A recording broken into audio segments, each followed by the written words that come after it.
Hey, welcome in.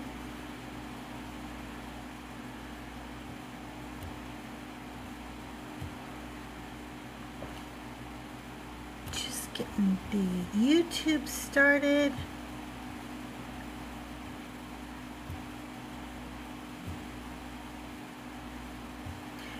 My mouse died, and I'm not used to doing things without my mouse. I don't think that's right. And I'm not used to doing things without my mouse. I don't think that's the right channel.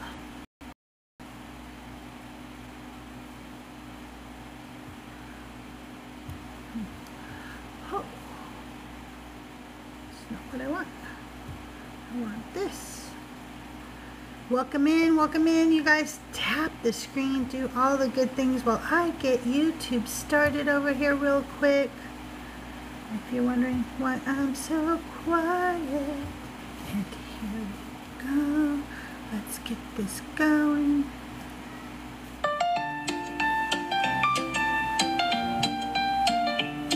It's a brand new day and she's back again. Get yourself a beverage. It's a brand new day and she's back again. Get yourself a beverage. Let's get settled in. Q&A with CrystalJae. Hey, hey, hey, all our favorite heathens gathered in one place. All our questions answered. Our favorite creators on display. It's Decon Q&A with CrystalJae.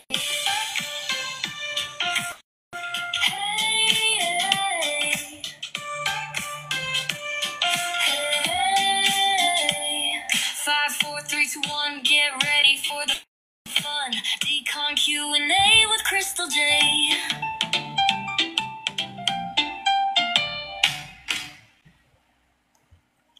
Hey, you guys, welcome in, everybody. Hey, DarkNyt, how are you? I've never had a bad day. How you doing? Well, that's good. That's good to hear. I've never had anybody say that. Well, I'm having a little bit of a bad day right now because for the life of me, I have never done YouTube right, not one time. And I'm trying to do it right now, and it's still not working. Hang on, YouTube. I will get you going just one moment here.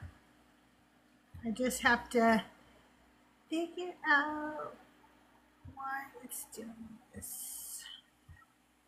Should be capturing that window, and it is, but for some reason I'm not up. Sorry about this. I can't ever do YouTube right, not one time. And I really try, like every time I'm like, okay, this time I'm coming out here earlier and I'm gonna make sure it's all set up. And now there we go. YouTube is streaming just fine now. You guys, thank you all for being here. As you join, don't forget to tap the screen. We need to get to 5,000 shares as quickly as possible in order for me to be pushed out, because I won't get pushed out until we get there. Also, don't forget to along the way when you send a heart me, a gift, and comment. And if you go right back up there, you can claim your points. It helps build our team. And once my team reaches so many points, we get pushed out. So doing all these things helps. Also, I have a gift goal today of the What's Up. You guys might not all have this gift, but I heard if I pin it, then you can see it. So in it for you so you can see it. They're only 1 coin each. And also, don't forget to gift my guest, DarkNyt. Now, DarkNyt, what would you like me to call you, and what are your pronouns? Hey, Crystal. Before I answer the question, I think there might be a slight delay. I'm not sure if it's on your end, Okay. but Okay. Maybe. Let's see. I'm gonna say 1, and then 2, and then you say 3, and that way I can see how long the delay is. Okay. 1, 2. 3. It's a little delay. Okay. It is a little glitchy. I don't know why. Let me check. I think that last time what I did when this happened was I turned off my mobile so that it would mobile so that it would maybe my phone is trying to somehow connect to mobile instead of my Wi-Fi, which I don't know why, but I don't know. Tell me if that's better. I'm not sure. Maybe it's still delayed, possibly. All right, you guys let me know in chat. I'm not sure what I can do, but hey, we'll do our best. All right, so I don't know if you've ever watched the show or not. Oh, but anyway, I'm sorry. First, what would you like me to call you, and what are your pronouns? Yeah, so you can just call me Brandon. That's my first name. Okay. And pronouns just he, him. All right. Have you seen the show before? And it's okay if you haven't. I've seen a few people on the show. I haven't watched Okay. it from beginning to end, but I have seen every now and then I Okay. kind of check it out. Here's how the show works. I'm going to start by giving you 10 icebreaker questions, and we'll both answer them. It's a way for us to kind of get to know each other. And then we will invite people to come up from the chat to come and ask you questions. Sometimes they're shy. We also will read them out to you if they just ask in chat or on the YouTube. And a lot of times we'll get into more about you and your deconstruction or your religious beliefs or, you know, why you're a creator now and stuff at that point. And then at the end, we're going to play a little game that everybody loves to play called Divine or Decline. Okay? Sounds great to me. Thank you for the opportunity to come up and Oh, actually participate. sorry about that. Oh, absolutely. I've loved watching you, and I'm sorry that I came up and yelled at that guy on your show. Um, No, it happens. I completely understand that. I'm sorry for getting banana.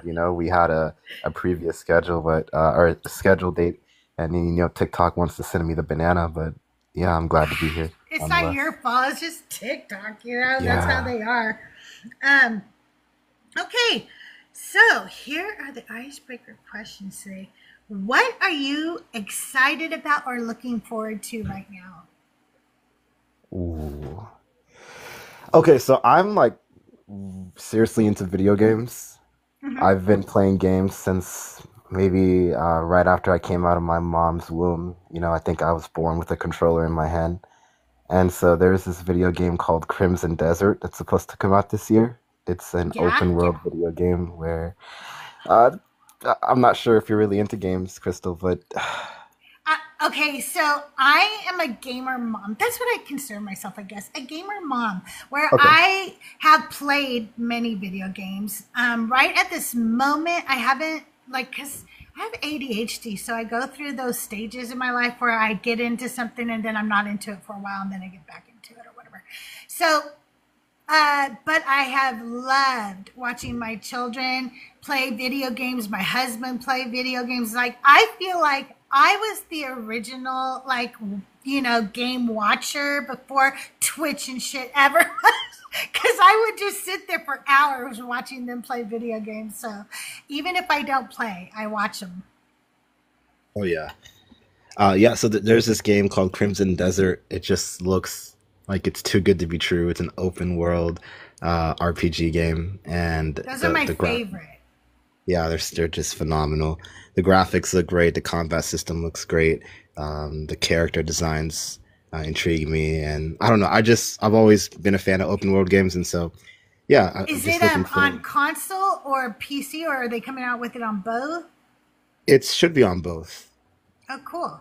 Cool. I'm Mhm. going to have to tell my husband because he is really looking for a new open world game. Um, like I think the last one we really got into was Skyrim, and so Mhm. he tried like Red Dead Redemption, but whichever one we got when we bought it, I don't remember which one, like whether it was console or PC or whatever. I remember that the getting him used to the buttons and stuff, the gameplay itself was like really frustrating for him. So He's looking for something, a good new open world game. Yeah, I mean, I recommend it. We don't have a specific release date yet. Are you familiar with Witcher? Oh yeah, yeah, Yeah. absolutely. Yeah, maybe Witcher 3. I think that I would give you that as a recommendation if you guys have never tried it out. I think it's a great game. Oh, okay, cool. I have okay. So I used to resell. Thank you. And I can't pass up a good deal a lot of times. Mhm. So, like, especially if I see like video games at a garage sale or something, So I picked up some of the Witcher games, and I want to say it's for like our PS3. Like Oh, that's from when it's from or something. I'm pretty sure. But I never played it. I just picked them up, and I still have them. I haven't played yeah. them. Hey, Witcher, yeah, I mean, they've been around for a minute. Witcher 3 is on PS5, PC, and Xbox. So, yeah, Okay, if you cool. ever get a chance to check it out, I highly recommend it Okay, I'll have to do that. for Um, sure. Definitely something I would not have played if I was Christian. You guys, I wish Right. I could find the freaking game I made my kids play that was like supposed to be like one of these games. It was so dumb. Even I knew as a Christian, this is really dumb. I remember thinking this is just really stupid. But yeah, I made them play a really dumb game. I right now am looking forward to going to see my son and his wife and their baby in July in Austin, Texas, because they're moving there. They bought a house there, and we're gonna take care of my granddaughter while they move things in and stuff. So I'm really excited about that. Wow. Yeah, I'm actually from Texas, so it's nice Oh, to cool. hear. Shout out to Austin for sure. Yeah. Were you born in like what state were you born in? If you don't mind I me was asking. born in Michigan. Michigan. Okay. I was born in Detroit. I always tell people that the best things come from Detroit, Motown, um, my Mustang, and me. Great answer. Great answer. I like that. I'm gonna But start I don't using know that. anything about Detroit because I was brought to California when I was 3. So, like, Mhm. the other thing is I actually don't know shit about Detroit other than Motown, my car, and me. That's all I know Fair about enough. Detroit. Fair enough. Yeah. That's all you need to know. I guess. I guess. You're going to Detroit on Monday? I also know that there's some area called, like, I don't know. It's like, I'm going to say the wrong thing, but like 8 Mile or some area in Detroit that's supposed to be really bad. Like, I just Oh, remember it being. that's just Eminem's hometown. Oh, okay. Yeah. Because Every everybody's like, you don't ever want to go that in that area or something like that. I'm like, what? Every town has that area that people tell you that you shouldn't right. like. That's Right. bad. That's a bad area Right. town. Oh yeah. Um. Yeah. Okay. What is the first thing you do when you wake up in the morning? Okay. So every morning I wake up, I pick up my dog. So my dog, he's a little tiny cotton ball. He's a Havanese breed. And every Uh-huh. morning when I wake up, his paws are like on my bed, like he's trying to climb up, and he's kind of whining and nagging for me to pick him up on my bed so he can cuddle with me. That's literally my morning routine every single time I wake up. He's always there, he's ready, and I love it. At first I was kind of annoyed by it because I'm like, dude, you bark way too early. I'm trying to get some rest. But now I'm like, you know what? I'll make an exception because he's kind of cute. Yeah. Yeah. My my morning routine has to do with my dog too. That's so funny Yeah. because um my dog is old now. He's a silky terrier, which is part Yorkshire Terrier and Australian Terrier, and they're called Oh silky shoot. terriers. And he is really old, so he can't hear anymore. And Hmm.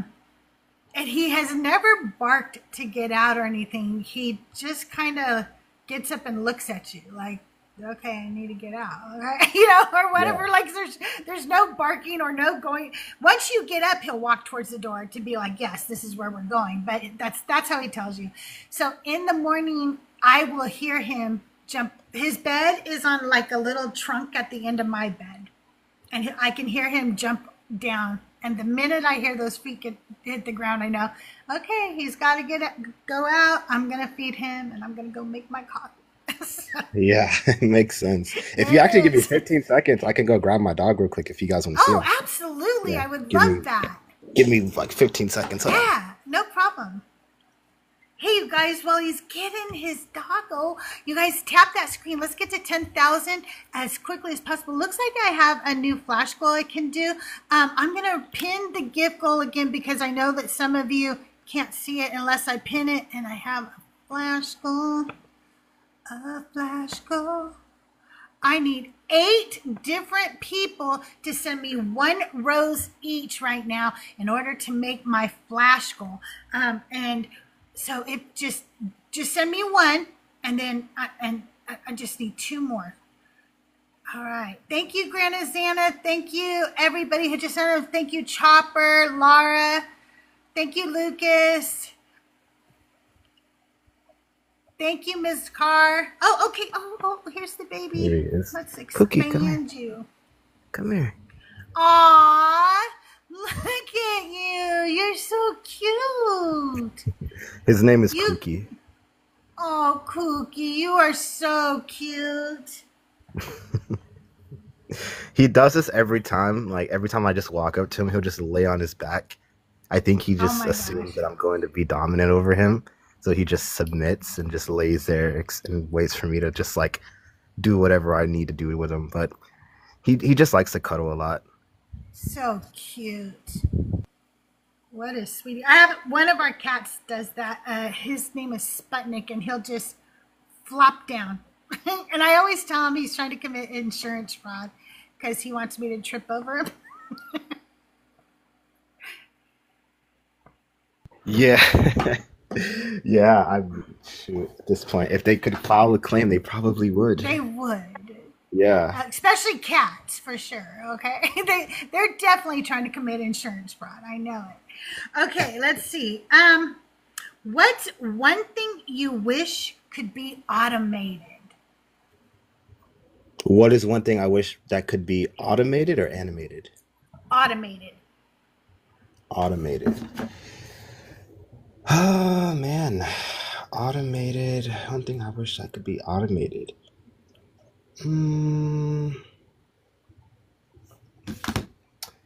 By automated, do you mean something that's like operated by like some kind of equipment, or what do you mean by automated? Maybe Here, I'll tell you mine, and then you'll know what I'm talking about. Okay. Go ahead. I wish that doing laundry was automated from beginning to end. Like I could just put my laundry in a machine and it would wash it, dry it, and then fold it on the other end. Okay. Now I know what you're talking about. Yeah, that's a wonderful answer. I'm going to take it up a notch and just say life in general, right? I wish I could just press like a huge play button and my life would just go the way it needs to go. And I could like separate myself from my brain and go spend time in some alternate reality while my life here on this earth is just living out the way it is. That's cool. Yeah. And if I choose to want to come back to my body, it's like, okay, I have the choice to press the button. Boom, I'll come back. Oh, wait, I'm 35 years old with 2 dogs now. Yeah, I'm going to go back to the other world. Yeah. That's cool. Okay, let's see. What's one thing you've been procrastinating on and can't seem to finish? Hey, Mama Bash. Ooh. I would say it has to do with I guess you could say like my YouTube channel, right? Like I created a YouTube channel about 2 months ago and I had a general vision for it. Then I lost motivation to start posting more content. I uploaded maybe 4 or 5 videos on there. And It's hard. It is. and I just left it on the shelf. And I want to get back into it. I just don't know what is the right approach and what would be more natural for me as a person. I don't want to come off as inorganic or forced, or I don't want to be a grifter. I just want to be true to myself. But I find it hard to like integrate that within my creative capabilities, and so it's just kind of sitting there at the moment, unfortunately. Yeah, it's hard. Literally, I suggest you just start by streaming what you're already doing on TikTok over to YouTube. That's what I'm doing. Obviously, it's going to build consistent content. It's going to be content that you're already doing, so it's not extra work for you. And then if you decide eventually, once you start building an audience over there, that you want to do something specific for that channel, you'll already have built up the momentum. Does that make sense? It makes sense. The problem that I have right now is trying to find the proper equipment to do that with, because I have a Yes. computer, and the computer that I'm currently utilizing is not properly built for streaming. So there's a lot of lag, and it's inconvenient for me to do. Otherwise, I would do the stream on YouTube and TikTok at the same time. So I don't know what would be like the appropriate setup to kind of push me forward in that area. And I don't really have anybody to communicate with that I know of that has like I would say that amount of knowledge to, hey, this is the kind of computer you need to get, this is the kind of equipment you need, etc. I Oh, don't know you anybody need right to now. talk with Benny. And actually, I will also DM you afterwards because I'll tell you what I did. So right now I have a very basic setup, but I am going to be upgrading very shortly, actually. So right now I have a laptop, and it does the trick with OBS streaming from my phone and then to the OBS or whatever to YouTube, right? And that's fine. But to do it actually how I want, using TikTok Studio and blah blah blah with motion background like I used to have and stuff, I need a faster computer, obviously. But I'll tell you how Benny and I figured things out and how we helped cyber and stuff. So I'll text you afterward. I'll DM you Thank you so on much. Discord. Yeah, no Thank problem. you. But you guys make sure that you do follow DarkNyt on here. And also, if you want, like, even though I have a YouTube, I have found that I think, and I'm going to try it, so I'll let you know if it works, okay? If Benny would stream me also on the Deconstruction Junction YouTube channel in horizontal, since I'm streaming vertical, I think that would help people give me a little bit more brand recognition, if you will, so that eventually more people will know me on YouTube, because the Deconstruction Junction YouTube channel is bigger, if that makes sense. So I'm going to try that, and I'll let you know if that works, because while you don't have YouTube, maybe Benny can start streaming you over there to start getting more eyes on you. Yeah, that's You know, awesome. he That'd be does it for nice. Mezzo over there because Mezzo didn't have a YouTube channel. So yeah. Okay, let's see. So the one thing I've been procrastinating on is actually cleaning my room, because I need to clean it all out, because we're going to I say remodel, but I don't have a contractor or anything. It's a DIY type of remodel to my bedroom, and move things around in there. And I've been kind of procrastinating about getting that ready. So I need to do that. Yeah. Cleaning. I mean, it makes sense why you would want to press like some, just, have some sort of automated way to make cleaning happen. I get Yeah. it. Cleaning, it's not fun, Yes. I hate it. I Yeah. hate it so much. It's Okay. therapeutic for me though. Like I don't know why. I can't really explain why it is the way it is for me, but I don't really mind cleaning. Like That's I'll cool. clean my I wish I was house, like and that. yeah, I can't fully explain that, but I feel you though to a Um, certain extent. you guys, I need one more rose from one person who hasn't sent me a rose, so that I can meet that flash goal. If you haven't sent me a rose and you have one coin, can you do it right now, please? I'd really appreciate it. Thank you. And you guys, I'll bring you up in just 1 minute, okay? Let me finish out a few more questions here, and then I'll bring you up. Thank you, Tahir. Thank you. I appreciate it. Way to go, you guys. Okay, let's see. Let's see. Um, what's one thing that made you really proud recently?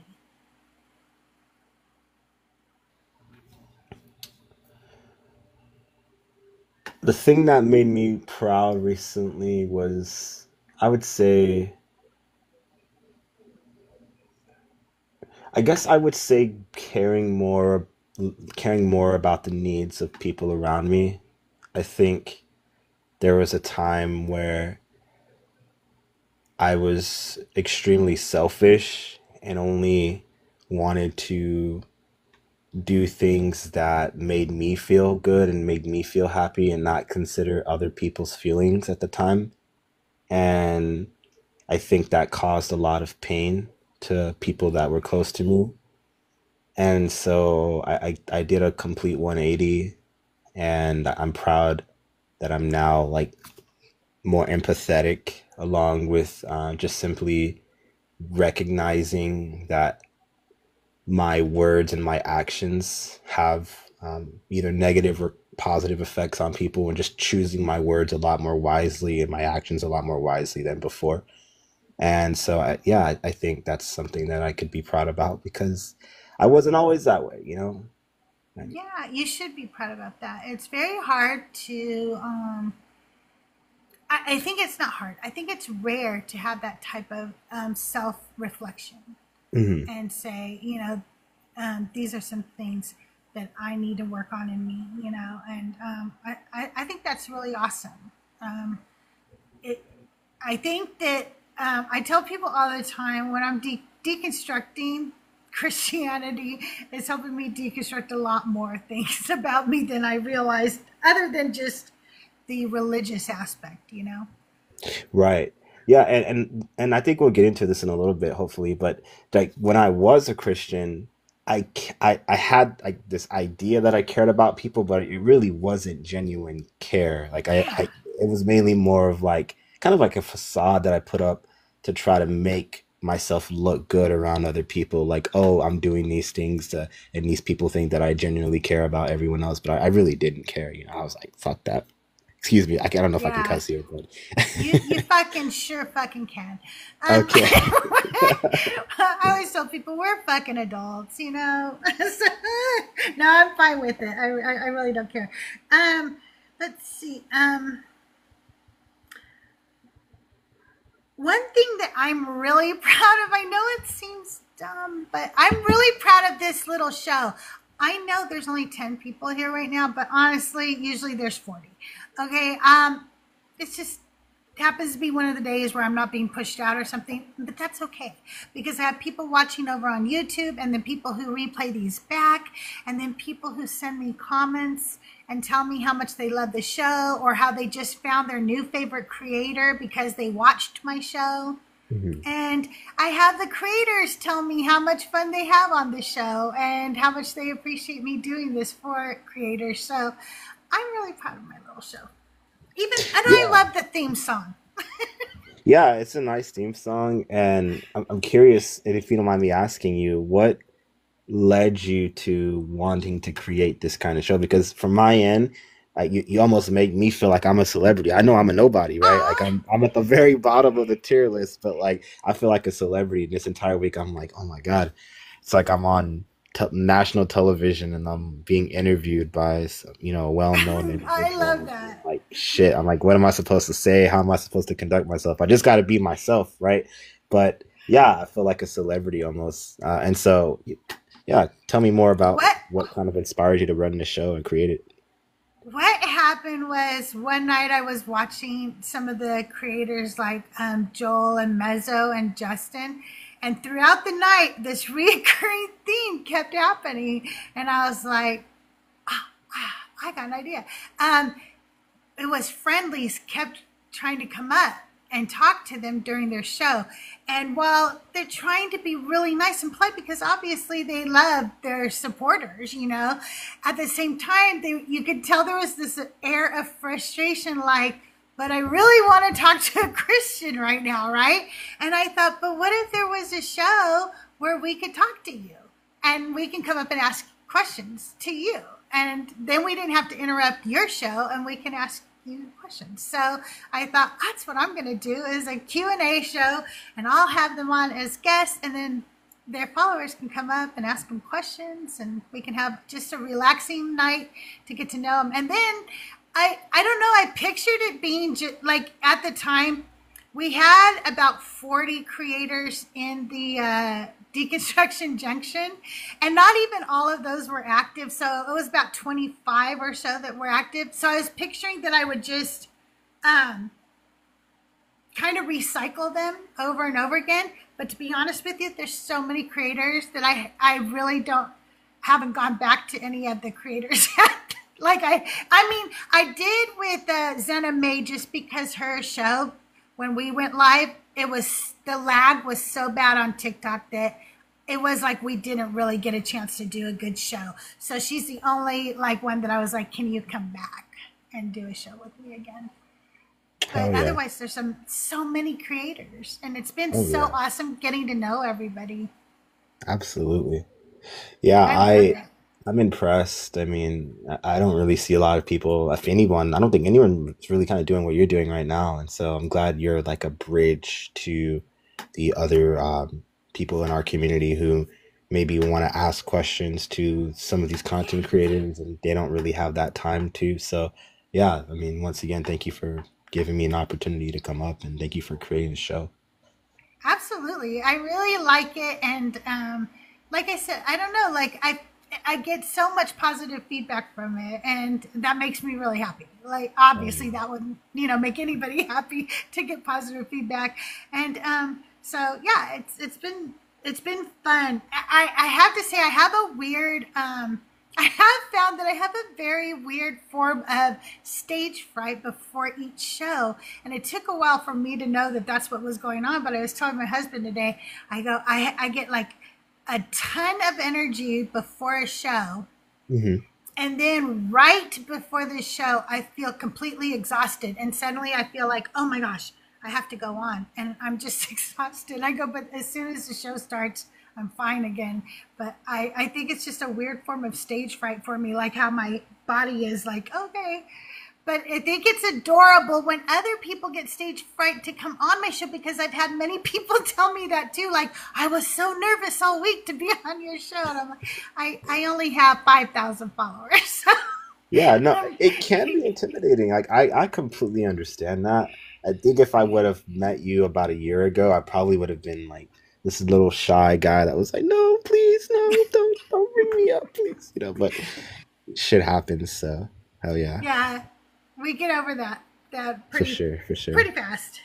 Oh yeah. What is one of your favorite life hacks? Oh man. Wow. Life hacks. Favorite.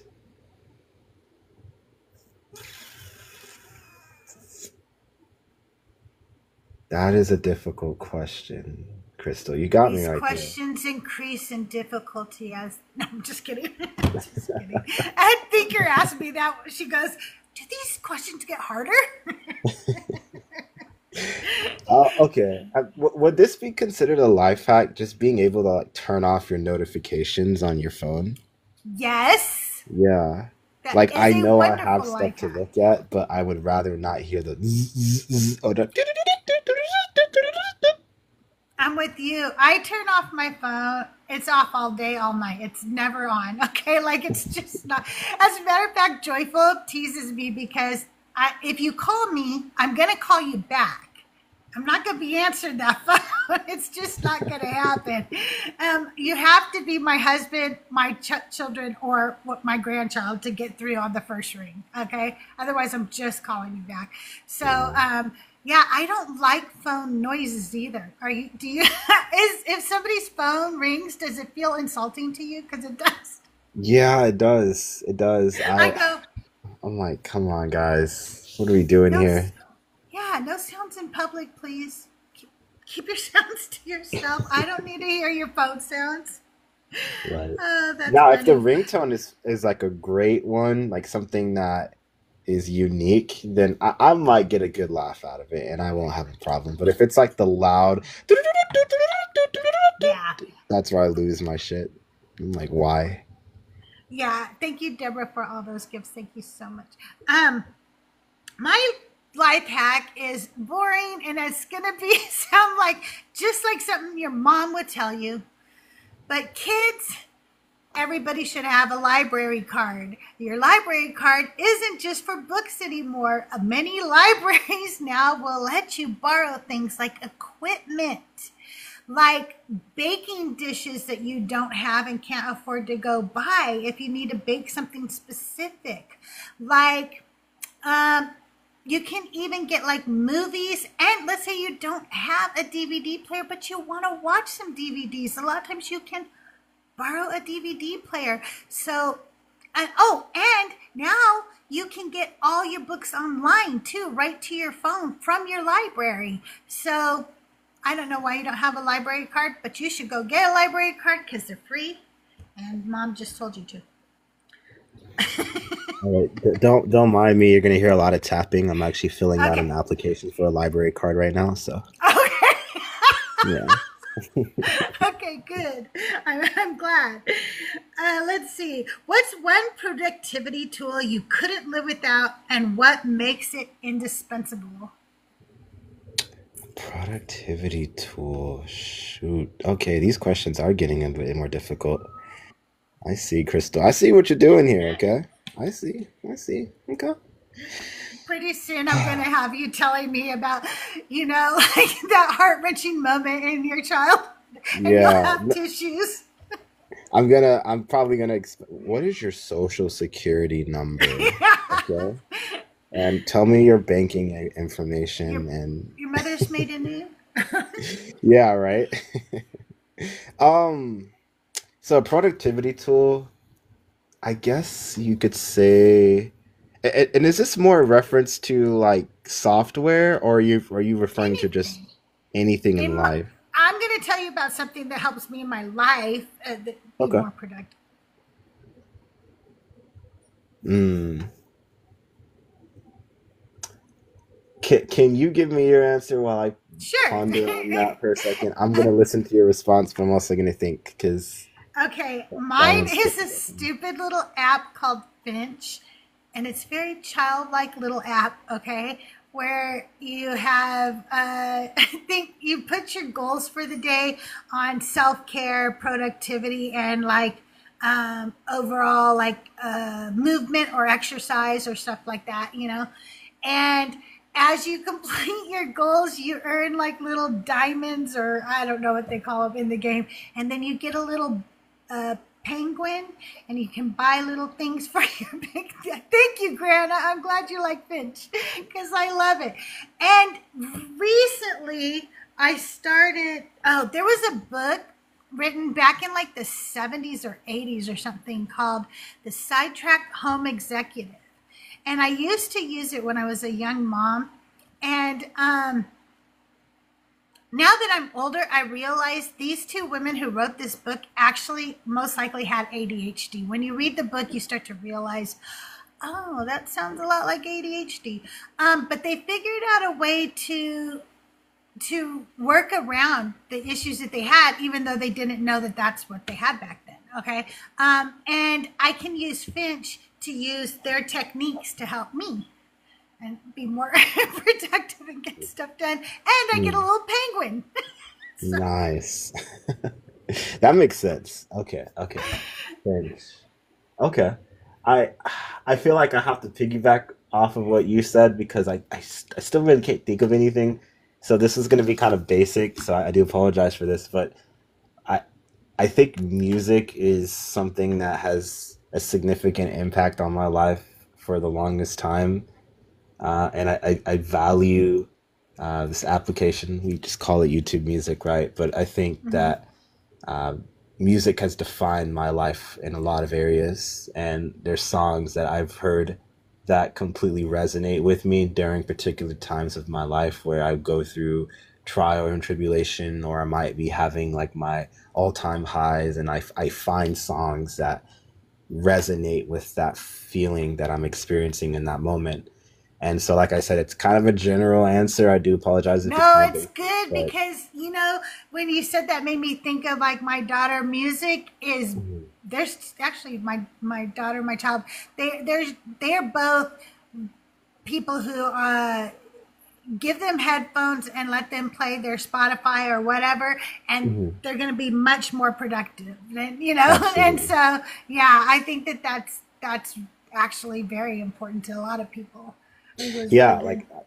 I if I need to run my creative juices on an all-time high, I'll just put on some like rock, like or heavy metal, and I'm just in my room and I'm like, but it's Yeah, helping me just become a lot more creative with whatever project I'm trying to work on. And so, yeah, music is lovely, depending on I the listen community. to you guys.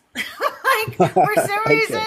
listen. And so sometimes I feel bad because like I'll be listening to you guys while I'm working or whatever, and I'll hear people be like, "Oh, tap the screen and stuff," and I'm like, "But I can't right now because I'm working." But I want to tap the screen, but you guys don't understand. You're helping me work right now. Right, right.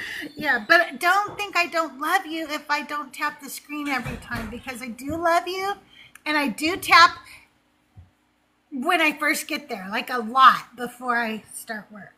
I do that, okay? It's all And I good. send the heart me and I share. Yeah. I try Have to do you that all first.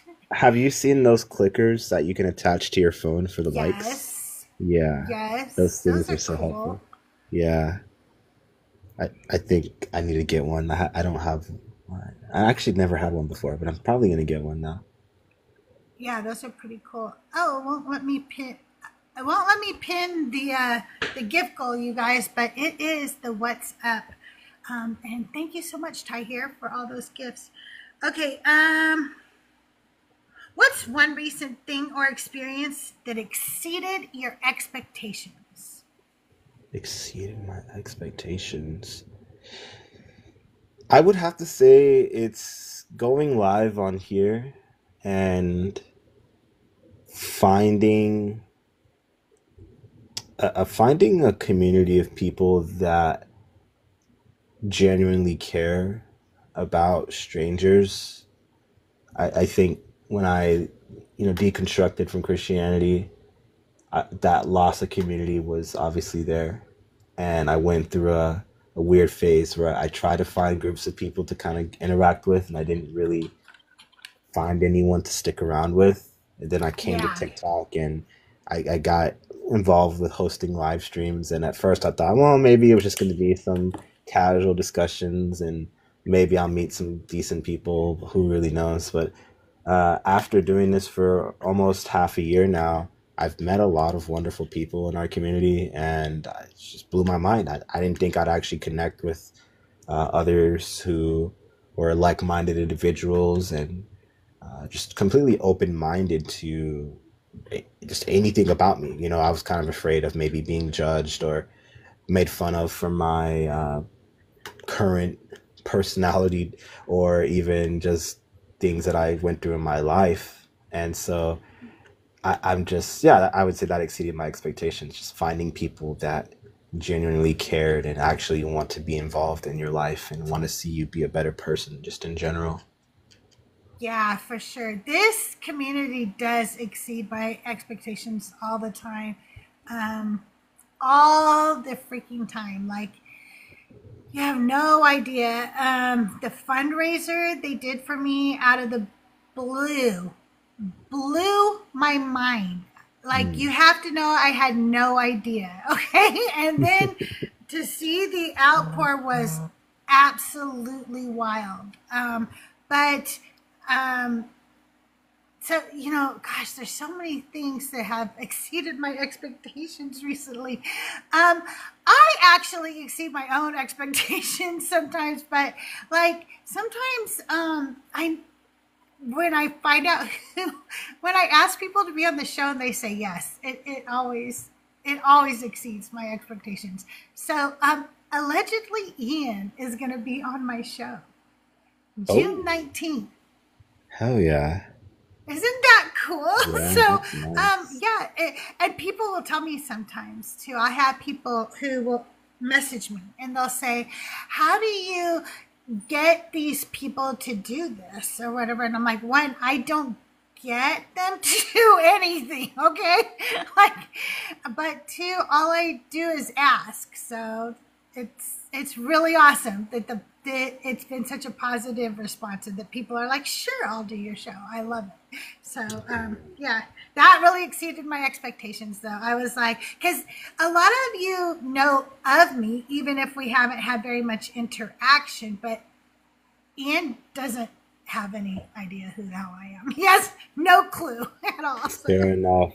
Yeah, I know about you because I hear people talk about you and always in a positive light.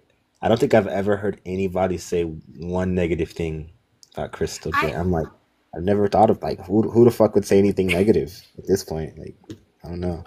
I think a few of them could come up with some stuff. I think there's a couple of people out there that have. You have one, Tahir? Okay, okay, to hear. All right. Oh, me. It's me. Okay, I don't think highly enough of myself. Ah, That would probably be true. But yeah, I pay people a lot of money to say nice things about me. It helps, you know. I see. Um, okay, what is something the child inside of you will never let you grow out of? Has to be anime. Okay, I cool. love watching anime since I was a kid as well, and it had a significant impact on my life, more specifically when it came to the way that I treated individuals. A lot of the shows that I watched uh, expressed a variety of philosophies that are inspired by Eastern mythologies as well. And so a lot of the life lessons that the animes were presenting in the show affected me in the way that I conducted myself. And even to this day, I still go back just because of nostalgia to watch those shows that I know had a significant impact on my life. And then there's current shows that I still think are just as amazing as the ones that I used to watch. And yeah, I That's don't know. cool. I don't think I'll ever get rid of anime. I think it's going to be there for a while, I guess, until the day I die, hopefully. That's really cool. Um, I think that for me, it's imagination. Like, I don't Mhm. just mean like using my imagination to create art or to solve problems, you know, because as an adult, you use your imagination for that shit all the time, right? But I just like to still daydream. I still like to imagine. And um, I still like to look at the clouds and see what I can find, or I still like to pretend, you know.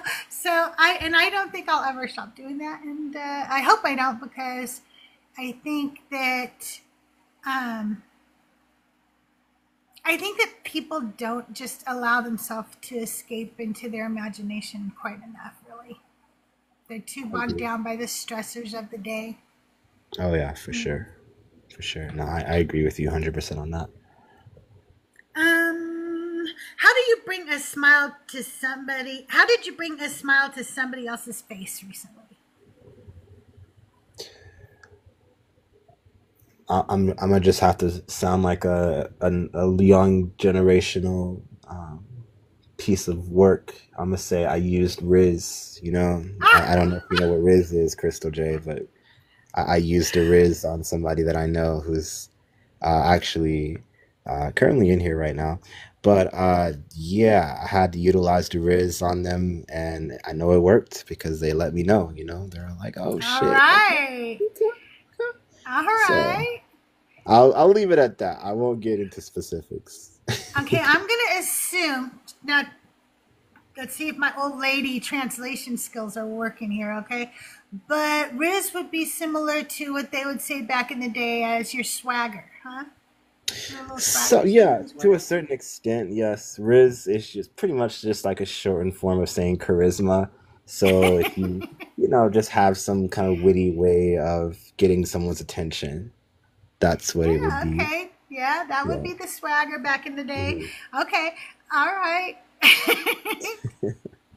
There's a saying, there's a popular saying that it goes, you miss 100% of the shots you don't take. So I keep that in my mind every day, which is why I had to go and shoot my shot, Serves Here I you am. right. Yeah, Yeah. Wayne Gretzky said that, by the way. Hockey player Wayne Gretzky. He's also a MAGA, I think. So there's Oh, that. okay, never mind. But We're gonna not sure. get rid of the But he's quote. Never Canadian, mind. so I don't even know why he cares about Trump. Like, why do you like Yeah. him? Okay. For me, what I did was my son-in-law has been studying and started taking the test for the GED, and he scored really good on his first test. And so I was at a garage sale, and they had these little squishy animals. And my son-in-law likes cats. We all do. We all love cats in our house. And he also likes fidget toys and things like that. So I got him that little squishy cat for doing so good on his test. And he was so happy. He was like, that is really cool. So, I just wanted him to feel like his teacher gave him a gold star or something for Nice. doing good. Hell yeah. I think adults don't get enough gold stars. If we got more gold stars, we would be a lot happier. Agreed. I think we should give them out Okay. to the community. Okay, you guys, that was our last question, and the guest box is open. If you have questions for Brandon, come on up and ask him your questions. Thank you, Lara. I appreciate it. I don't know if I'm saying it right, if it's Laura or Lara. But hi, Deborah. How are you? Hi. I have seen DarkNyt around a little bit, but I don't know if I'm confusing DarkNyt because of the profile pic with the guy that was trying to get demon possessed for 90 days. Oh, no, that's not. No, that's No. not Days. Okay. No. My bad. I mean, maybe I am possessed. You just don't know it yet. Maybe. Oh, wow. Ooh. Yeah. Yeah. Spooky. But no, You that's not. were a Christian? Yes. So I was a evangelical Christian. I grew up in a non-denominational church, and I would say I was a believer for about 8 years in total. Well, congratulations for coming out of that. Thank you. Crystal, I got the notification when you shared this live twice, and so I thought I was being brought over for an SOS. Oh. I am glad I came Oh, over that's really weird. Oh, to I wonder. see. You know why? I think that it does this thing and it puts some people in two different categories for me. And I don't know why, like your top viewers and your other viewers or whatever. I'll tell you what it says. I bet you're both top supporters and recent. And so it probably sends them to you twice because of that. Gotcha. Or it just sent it because you went live and then you shared it to me. Oh, possibly. Yeah, I don't know. But at any rate, I'm glad I caught this because I don't know that I've caught all of your questions, or at least some of them. So in preparation for me coming up here, Well, chance just so to you see know, all of it. they're a little different, but those are the type of questions you'll be asked. Yeah. But they're different Oh, for I every know you have creator. you probably have 500 questions and you mix it up. I just make up 10 new questions every week. I try. Every once in a while, I'm like, well, that was kind of like a question I guess I asked before, but I try to make them new. And sometimes I try to make them to the person, too. Like, I was asking Sarah a lot of questions about dogs and bunnies because it was Sarah, so. I love it. But Well, I Dark don't Knight have or a Brandon, whole lot. this is Deborah. Deborah, this is Brandon. Brandon, Deborah wrote the book Crucifying the Bible. It's a really great book. If you haven't read it yet, I highly recommend. And Brandon goes live and does really great conversations. I like to say conversations because it's not like a debate. It's more of conversations. Mm-hmm. Yeah, thank you. Nice to meet you, Deborah. Where can I find your book at? It's on Amazon, all the formats.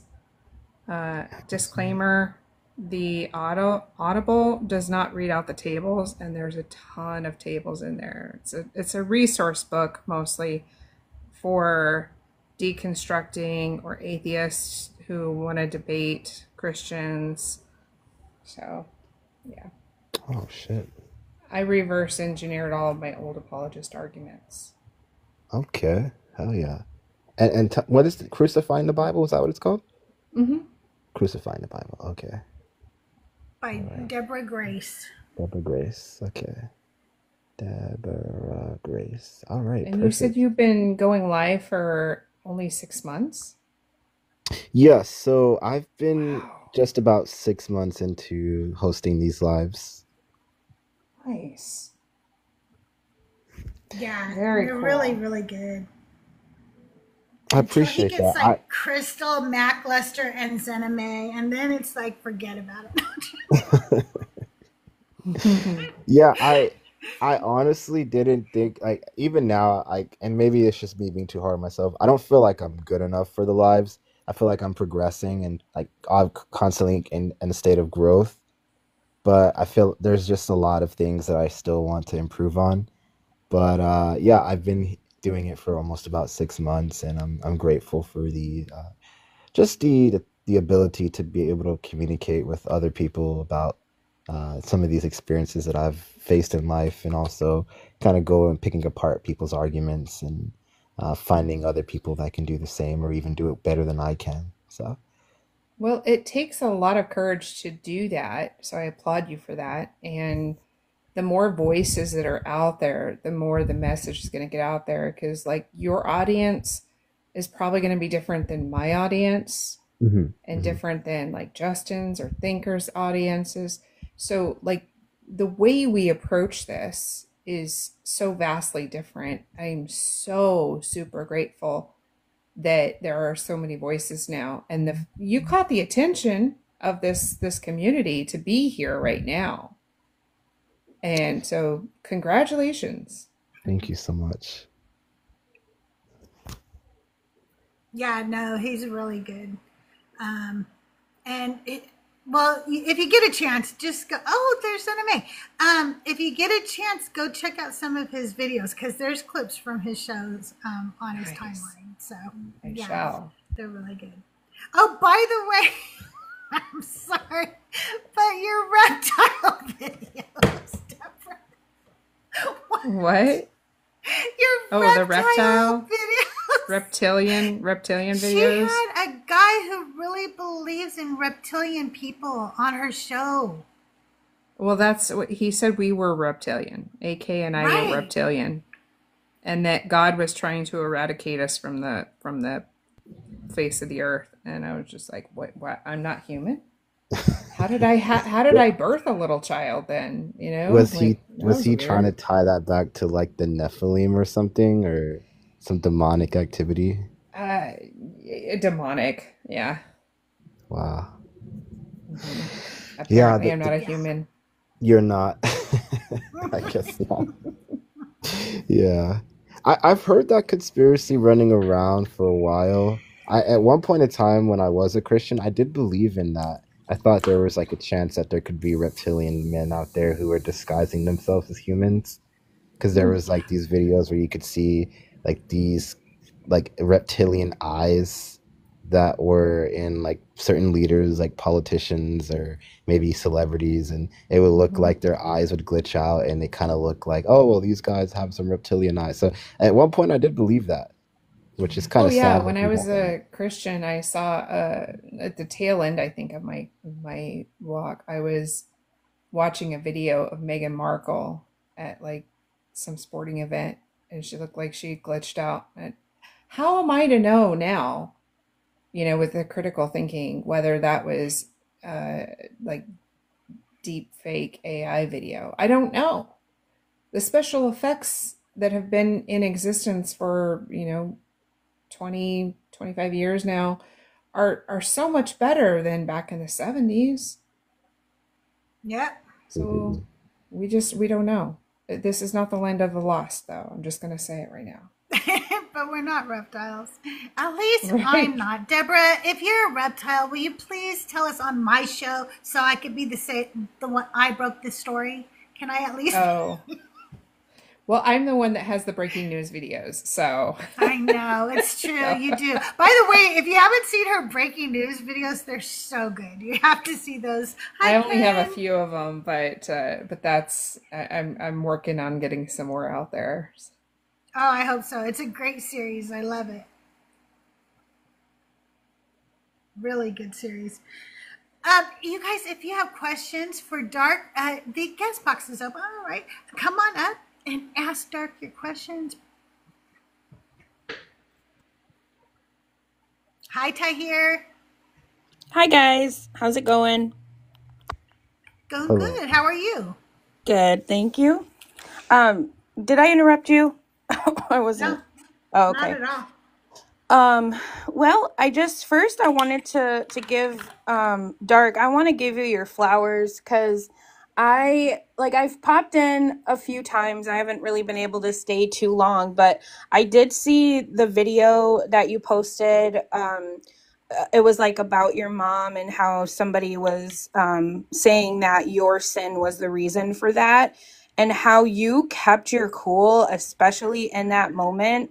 And you were just like, well, thanks. I'm going to clip this and put it on the internet. Like, I think it speaks volumes about like the kind of person you are, because I mean, especially the fact that like you didn't let it hit you like deeply for something that's like a really tender, really personal thing. And for somebody to say something so ignorant, like I really, really, applaud you for how you handled that situation. And like you said, for clipping it and putting it out there, because now everyone knows how ignorant, that person was. Yeah. But yeah, I really appreciated that about you. And then that's kind of like the few times that I've been in your live, that is kind of my experience, is you're very like even keeled, very chill.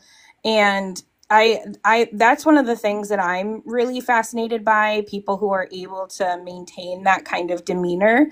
And that's one of the reasons that I've always said I could never do what you guys do, because I am not that person. And so I really like to ask people who are like that, like, have you always just kind of been that person where like people say, some ignorant stuff to you and you're just like, nah, whatever, rolls off the armor? Or is it something that you've kind of developed through like you're doing your lives? Or is there like something that happens cognitively where you're like talking yourself through it? Like, I'm just curious, like, what is your take on it? Yeah, sure. Thank you for the flowers, and yeah, thank you for saying those kind words. Of course. Yeah. So for me, I think it's just like a combination of life experiences. And so I went through a lot of trauma as a child and just had a lot of issues growing up with my community and my family. I felt like I always didn't fit in. And I guess like if you could write like one word to describe my life, it would just be like trial or tribulation. And so I just went through a lot of stuff. And I think those events shaped the way that I am to be today.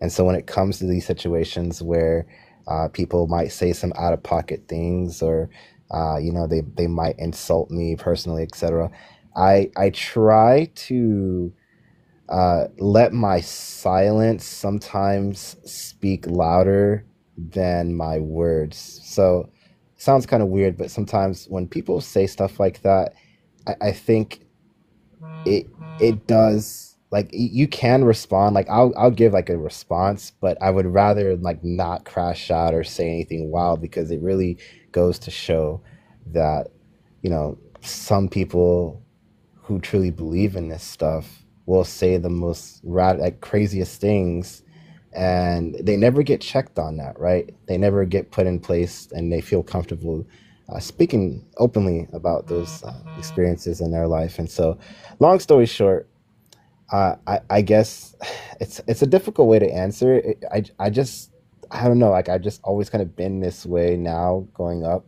as an adult. I just tend to take more of a relaxed position. I don't really try to like give the same energy to someone who says something like that. I just tried my best to be understanding because at one point in time I recognized that I was that person. When I was a Christian, I was saying some stupid shit like that.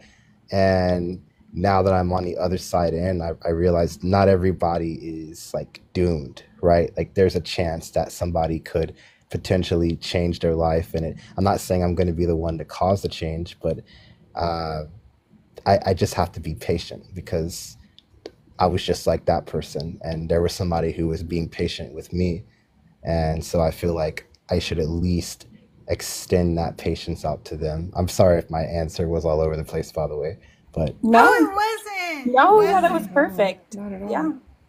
And I definitely think that it comes across, your approach comes across in your, your content and the way that you communicate with people. So great job. I mean, especially in what you do, that is not easy to maintain, that mindset. And I think, like Deborah said, we definitely, need all of the people out there on the front lines, but especially people who have still that empathy and that ability to see, like, I was in this person's shoes at one point too, because I feel like that's the most effective way to deal with some of these people. And, that might be the way that gets through to them the most. So yeah, all the flowers. Yeah, you're doing a great Yeah. job. Yeah. And you don't know how much you help other people too, because Ty here and probably Deborah too should know that I have been working on being a nicer person when I'm out there on the mean streets of TikTok talking to the Christians. So when I hear people like you talk and I listen to your demeanor, it helps me when I'm talking with people. Actually, this week was really funny when I was live with Joyful. We were talking about the LGBTQIA plus community, and I tend to get a little heated, even though I'm an ally and he's actually a part of the community. I get heated because my kids are, and so I tend to not keep my cool so much on those topics. But he warned me ahead of time, and so I was on my best behavior. And about halfway through the show, my husband goes, "Honey, are you okay?" And I go, "What?" And he goes, "Are you okay?" And I said, "Yeah, I'm okay." "Why?" And he goes, "You're being really, really nice." Hey, so DarkNyt, I'm gonna check out your videos. I gotta drop. I gotta make a phone call. But Crystal, thank you so much for letting me up. Deborah, thank you for being here. And Deborah You is guys going to are be joining me real always- soon. Yay! I'm excited. Make sure Yeah, you nice. follow her and follow me. Nice meeting you, Thank Deborah. I'm gonna look you. into your book. I have it on my other phone right now, so definitely gonna check it Awesome. out. Cool. All right. Perfect. Have a great day, guys. Thank you. You too. I need to do something real quick. Ty here. Can you two talk for a minute? There's a problem with my YouTube, and I'm gonna just see if I can fix it real quick. I Yeah. don't know if I can. No problem. Yeah, for sure. So Tahir, how long have you been a part of the community? Since mid-January, which I was super shocked to when I actually went back and did the math. It's like, they say time flies when you're having fun. And like I was feeling like I knew everybody that I knew for, like the longest time. I was like, holy smokes, it really hasn't been that much time, but it starts to feel like it. Yeah, I feel you on that. So you said mid of January. Mm-hmm. Okay. And prior to you finding this community, did you have any other people that you kind of associated with that were more along like the atheist agnostic side, or was this like kind of your first time being exposed to like a huge amount of people who kind of think the same way? I actually deconstructed through finding the deconstruction community. And I had always had like an aversion to, just the way that atheists are villainized and like demonized. And I came across Mezzo's stream, his Sunday school, and I saw the term atheist, and I, immediately scrolled past. And then I kind of had this moment where I was like, wait a second, I didn't even think about it. Like, I just had this emotional reaction. And so I was curious, like, what even is this about? And it was just like, from there, I took off running. Like, I started finding other creators and then like met people in the community. And then that's kind of how I deconstructed. So this has been like my first experience at all with like atheists, because everybody that I know, family, friends, have all believed in like some way. And so yeah, so like-minded, and then like the community that's not, you know, religious based. Like, this is all my first experience with all of it. That's awesome. And She's yeah, been amazing too. Oh, She now thank has you. her own podcast. Yeah. Oh, Yeah, it's called Shattered Foundations and Reconstructed Self. And me and Earth Sanctuary, we interview people about their deconstruction story, but it's two pronged. So, like, part of it is like the deconstruction story, but we really like to focus on, once you're like kind of on the other side, how do you, you know, quote unquote, reconstruct your sense of self? So, like, your beliefs, what you like, what you do, what you enjoy, because everything changes once you leave the religion. And so we kind of like to cover both of those things. So, I mean, if you're ever interested in telling your story in more of a long form conversation, for sure, feel free to reach out. But yeah, it was, that just literally was birthed from my like love of the community and wanting to do something for the community, by the community, basically. So yeah, so, and I totally agree with what you said about the community. I mean, everybody is, I mean, so welcoming and so great. I mean, anywhere and everywhere I go, I'm gonna direct people to our community. Me for too. sure. For sure. Yeah, I think it's needed. There's a lot of people who feel lonely or feel like they don't have anyone that can relate to them. So, yeah, I'm glad that this community does exist. On top of that, I think, just to say something about what you mentioned in regards to your show, one of the things that I struggled to get over, which I still kind of deal with, I'm sure you've come across this issue before. Same thing for you, Crystal, like the fear of hell or like the fear of death. That's something that still lingers in my life.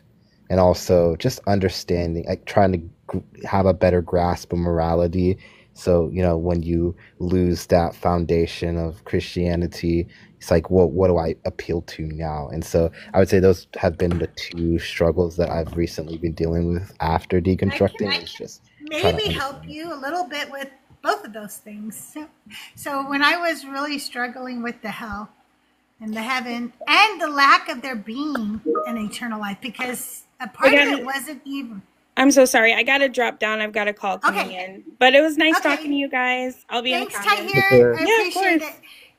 it. Um, when I first, I don't know how to explain it, but I think there's a part of you that grieves the loss of heaven. Does that make sense? And the loss of eternal life. Um, anyway, I was listening to a creator, and I've shared this before, so if you're hearing it again, I'm sorry. But and she said that she was having a real hard time with that too, until somebody pointed out to her that if we're saying that God doesn't exist and hell doesn't exist and heaven doesn't exist, that means literally that nobody you love is ever going to have to burn in hell. And that really helped me a lot, because I realized my fear of hell was actually a fear for other people more than it was for myself. Even after I stopped believing, like, I guess I always believed that the amount I believed in this shit, the amount I believed in Jesus, there was no way he could turn me down, because like I freaking really believed. Like I couldn't believe any more than I believed.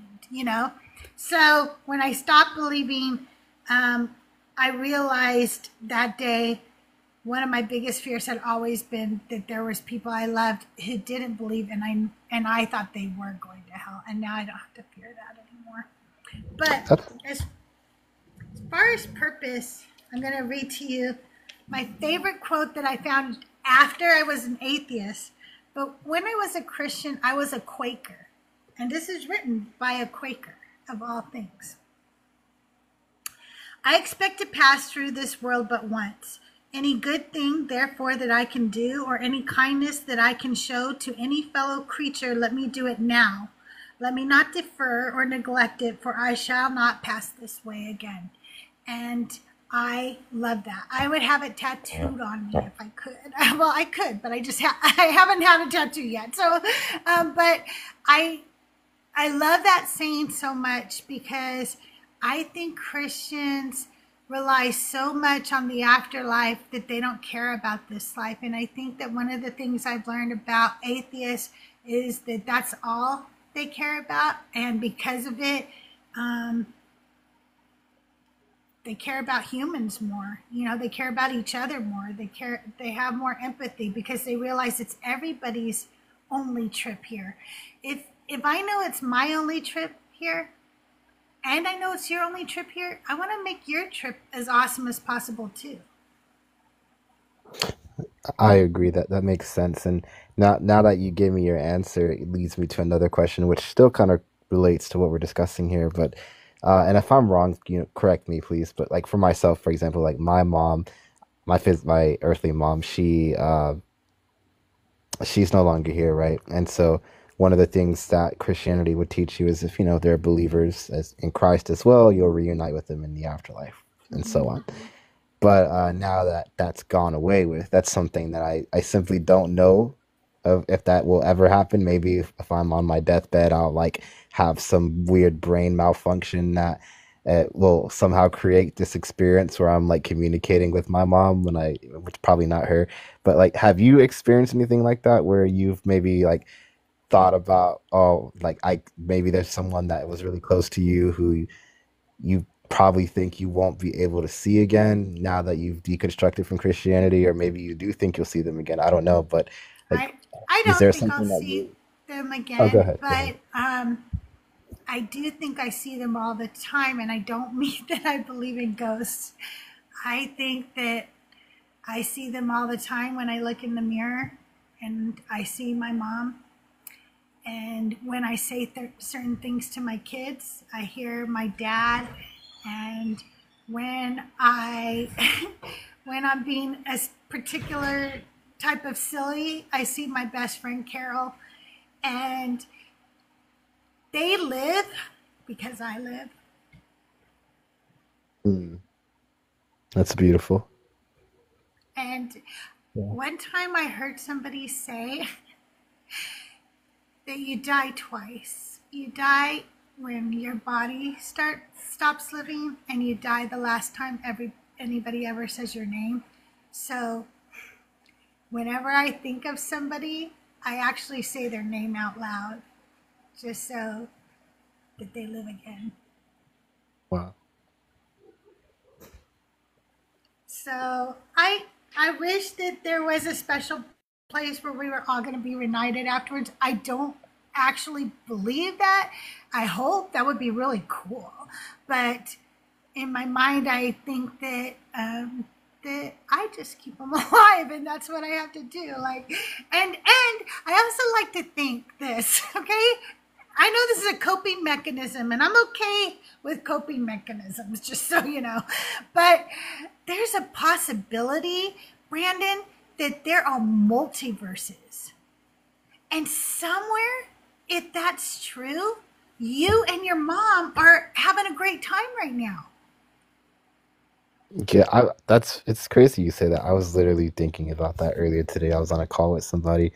At the end of the call, it's like maybe there's like multiverses out there where Right? I'm living a different reality and things are just completely different. Exactly. And Yeah. so if that, and just like, if that is possible, like, that's just wild. But also, like, I also think that it's really cool that one day everything that we are, we're just going to get to be a star again, and Mhm. that seems way more eternal to me for some reason than a spirit.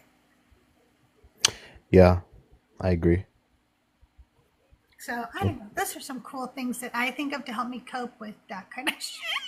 No, Is thank there? you. Thank you for sharing that because it does affect me more than you know, and it's just something I pondered on recently. It comes across my mind every now and then, actually, not just recently, but in general. I think since I've deconstructed, I've had those thoughts where I wonder, like, man, like my aunts, like my two aunts who were uh, amazing women. They recently passed away, and I feel like there's so much more that I wish they could have seen me and my cousins and brothers achieve. And it's like, will I ever get to see them again? I have no fucking idea, but it does kind of make me mad if there is no afterlife or there is no sort of like multiverse, you know? But I just have to get Yeah. over it and just say, it is what it is until And evidence is and then given to you me. have to go forward now Hmm. and go, since there's a possibility that there is none. Oh, thank you so much.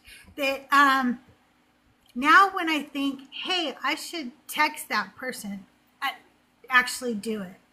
Hmm. You have to Hmm. go, Hmm.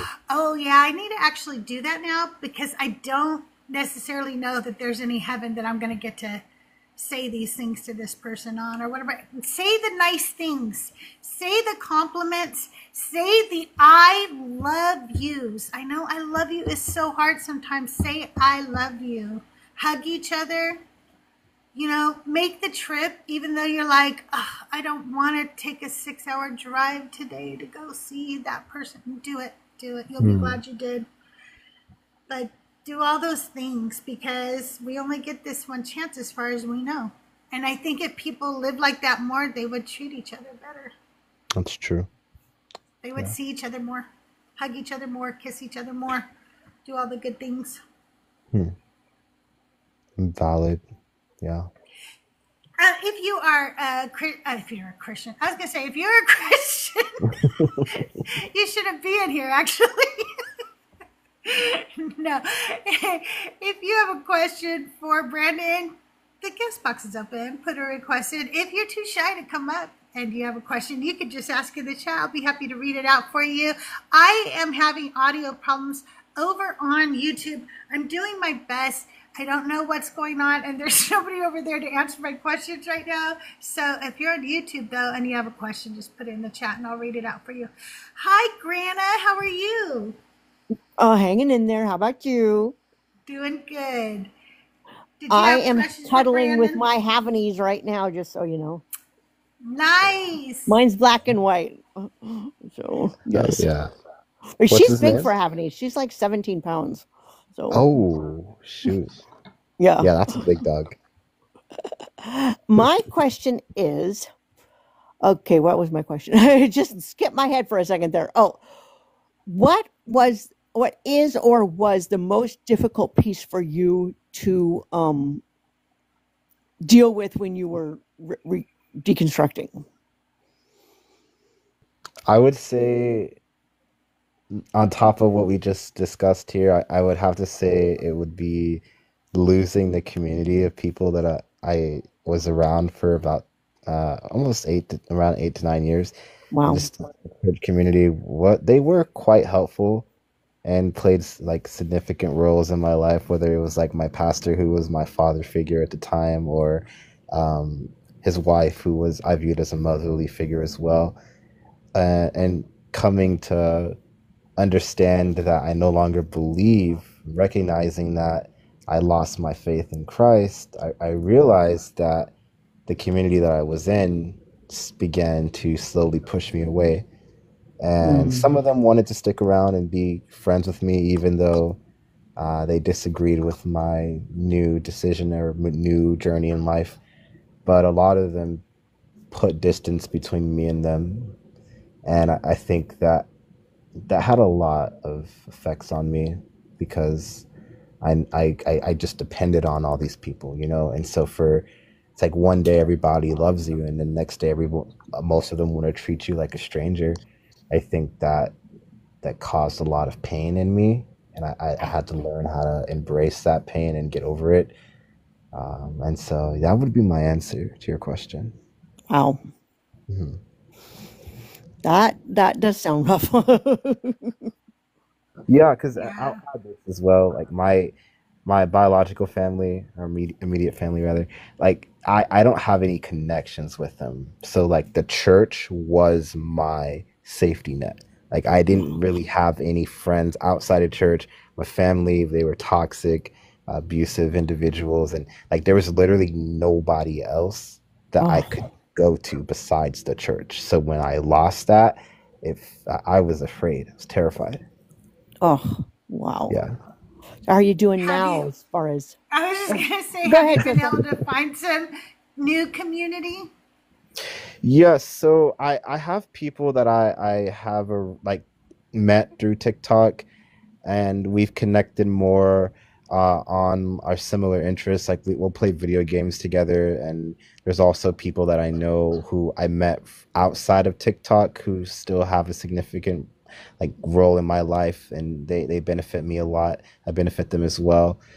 But I can't say that I got back what I lost to 100%, right? I'm still in the process of building, and I think one of the issues that I deal with is learning how to be more, I guess, just friendly, and I don't mean that in like a negative way, like oh I'm like an asshole or anything, but just being open and putting myself out there is difficult for me. And I know the community is, like I mentioned earlier, they're quite welcoming. And so I feel like I could be myself and not have to worry about anything. But there's just these barriers that I've set up for myself in my mind where I, I, I have to let these walls down eventually. And I think I'm doing it at the moment, but it's going to take it's still a process, you know? So Right. hopefully in a couple of months, I'll find more people here in our community who I could like truly say like, yeah, these are my friends, or these are my best friends, or things like that. Well, if you Yeah, I ever need a think you will. Grana, DM me because if you just need someone to listen, feel free. Grana's amazing. Well, that was my question. Thank you so much. That was a really, really tough but really good answer. Thank you. Thank you so much. I appreciate you for asking the great question. So, okay, so how old were you when you started to deconstruct? So deconstruction started when I was 26. I was about 25, just turning 26. I'm currently 27 right now. It's just been about almost a year. Oh, wow. Yes. It's still so new, huh? Yes, correct. It's really hard when it's really hard all the time. No, it's not really hard all the time. The only thing that's hard all the time after, because I've been deconstructing, I would say going on 10 years somewhere, because I tell people like sometimes I think I was always deconstructing, but I didn't know what deconstructing was because I literally have been asking these questions forever, but I would be given apologetics and I would allow apologetics to soothe me, but I don't think I always believed the apologetics, if that makes sense. I just allowed it to get me onto another question, and then I can just pivot my brain somewhere else or whatever. But I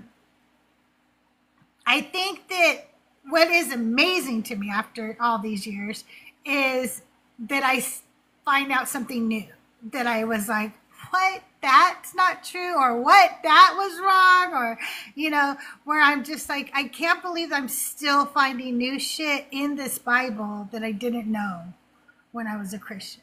Right. There's just a lot of things they avoid in church or the Bible study. They just won't go over that. Like Justin's one of his favorite Deuteronomy 22, the woman who doesn't bleed, right? Like I didn't know Yeah. anything about that, and I was reading the Bible for a long time, and I never came across that story until he shared it in his stream. But yeah, there's a lot of stuff in there that churches just don't never talk about. I've said this a couple times recently too. I feel like an old lady who just repeats herself, but I think it's because I'm on a few shows and I end up telling the same story. But we read Exodus. We're in Exodus 30 something right now on non-believers Bible study, and it was a story of the golden calf. And like sometimes I realize I know of these stories, but when we read them, I go, wait, that is in that story? Why didn't I remember that part of that story, you know? And so like, I didn't remember that Moses begs God not to unalive them because they worship the golden calf. And then God says, okay, I won't, even though he was going to. So he changes his mind and he says, okay, I'm not going to. And then Moses goes and unalives them. Right? And Right? I'm like, what? Why? Why is this even a story? Like, what is that teaching me? Where's the moral story there? What am I learning there? Am I learning patience so you can do it yourself? What? Hey, John, can I get your age for John, can I get your age for TikTok purposes? Yeah, 48. Yeah, 48. Okay. Moses didn't go unalive them. He got people to unalive them, but this isn't a debate. We're doing Decon Q&A with CrystalJae today. Did you have a question for Dark? Yeah, I was just correcting you. You said Moses unalived them. He didn't. He didn't personally do it. He got an army of people to go do it. He commanded it. Yeah, that's not even true. I mean, if you look until they got to the promised land, so they made it all the way to the promised land. He unalived 3,000 people. He unalived 3,000 people. 3,000 out of like almost 1 million people? See, they don't appreciate life. Like, that literally just proved what he just said is like, you know, it doesn't matter. It was only 3,000 out of like 1 million people. Yeah. It's like, yeah, fuck those 3,000 people, man. Right? There's only, like, what? Come on, man. I can't even believe he just said that. Like, That's what? wild. They're just, you know, oh, let's block PMARS right now because you know what? I can't block him. Why did you invite me? No, I didn't mean to. I was trying to block you. Oh my God. Because Why I'm would I do racist? that? Is it because I'm racist? Yes, it is. Yes, it is. Isn't it funny that he knew why? Yeah, I mean, shit. Thanks for exposing this. I don't know who that was. Is he like... Okay, his name is P. Mars or Precept Mars. He's a friend of Darth Dawkins. Oh, and okay. people make a lot of jokes about him right now because I guess he was on Chatterbait or something like that. And so people are messing with him a lot right now, but I don't want him anywhere near me because he has excused P3DO type behavior, saying that a girl is ready to be married the minute she bleeds. And as we know, 5-year-olds can bleed. And he also is a racist. So there's that. So I just don't want him in my life. Yeah, it's just not worth talking to at all. And I was trying to block him, so I don't know why it brought him up. That was weird. It wouldn't let me block him, but it brought him up. Okay. Then at least he admitted he was a racist when he came up on. Right? Is it because I'm a racist? Because I'm racist. Yeah. Weirdos. Yeah. Okay, so what was the thing that made... Okay, did you come across like online people deconstructing that made you go, okay, I don't believe this shit anymore? Or was there something in particular, or was it just a slow process for you? Oh, beautiful gift. So cool. Hell yeah. Yeah, it was a slow process. I think what started it was just not noticing what the scriptures taught actually manifesting. So there's a verse in the book of Mark that says these signs will follow those that believe. They'll be able to do, you know, these miraculous things. And I didn't really see anything actually happen around me, but I knew that, you know, people believed it to be true, and I thought it was possible as well. And so that's when my doubts started to kick in. And then I started to lean more into debates. Like, okay, I found these apologists that I really liked, such as Ravi Zacharias and Frank Turek, or even like the what's his name, not Stewart, but his dad, Cliff Nechta, whatever. Like, there was a few Christians who debated, and I thought did a decent job. And I didn't really listen to the opposing side. Me And neither. yeah, I just accepted what they said was true. I was like, yeah, yeah, good shit. But I came across an atheist that I was trying to evangelize to one time in the streets, and I felt like he was defeating my arguments, and I didn't really have any grounding to stand on, and so I don't want to say offense to that, but more I just took it kind of personal, and I was like, man, like I really got to learn more about other people's perspectives. I'm like, okay, so let me see, let me go watch some atheist debates and see what they're saying against Christianity. And I recognized that the arguments that they presented were I would say they were logically sound, and they were going against the very arguments that I thought were good. And so when I realized that my position was pretty much defeated, I felt like, whoa, shit. I'm like, this is I don't know. Like I'm starting to doubt this even more, because like all Yeah. the reasons that I thought were good for why I believe in God were now taken away from me. I just started to listen more to what the opposing side had to say. Then it eventually trickled into actually communicating with these people myself and figuring out, okay, why don't you believe in God? What are your arguments against this and that? And why do you not like the Bible, etc.? And it took me a while to finally understand, why these people deconstructed away from Christianity. And then eventually I realized that I agreed with their perspectives a lot more than I thought I did. And then I kind of just said, you know what? I don't want to be a Christian anymore. I just can't believe this shit. Yeah. Yeah, for sure. Hi, Solo. How are you? I'm doing okay. How are you? Doing good. Did you have a question for Dark? Yeah. So it'll be similar to the question that I asked yesterday. But I don't think Dark is aware of the question I asked yesterday, but I don't think so. I still find that even though when I've deconstructed, I still have things that I don't quite fully say that I have an answer to or understand in terms of the other side. What are some particular arguments or questions that are brought up to you from the opposition that you're just not sure of yet? Like you don't know how to respond, and you're willing to just be honest and say, you know what, I don't have a reply for that yet. Yeah, it would have to be about the universe itself and why it quote unquote exists. Like we understand the process behind it. We know it's expanding, but and some people argue that the universe is eternal versus it's finite. And so I just simply lack the understanding of like what or who or if anything actually caused the observable universe to come into existence. I don't know. I know that theists like to posit that it's God and they do the whole God of the gaps thing, but I just don't know, man. Like I really don't. So that would be my answer, just the universe itself. Yeah. Hmm. Interesting. Good stuff. I don't like presuppositional arguments, but I'm somebody who actually likes presuppositional questions.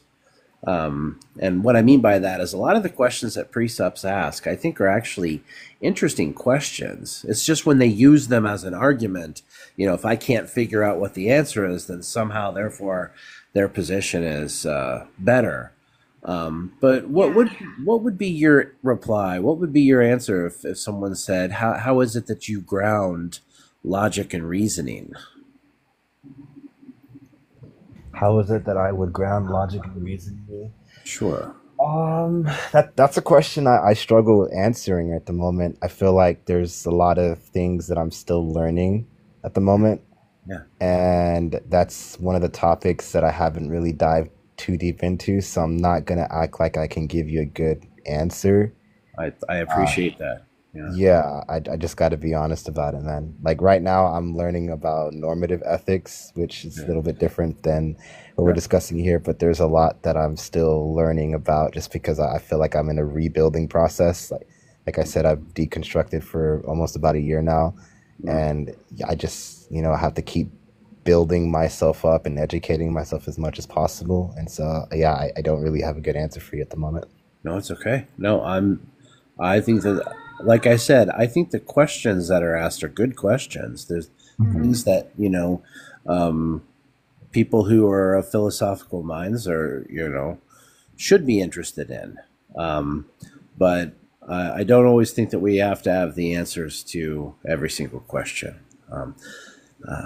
That's what sort of keeps that level of, mystery open. So I appreciate the fact that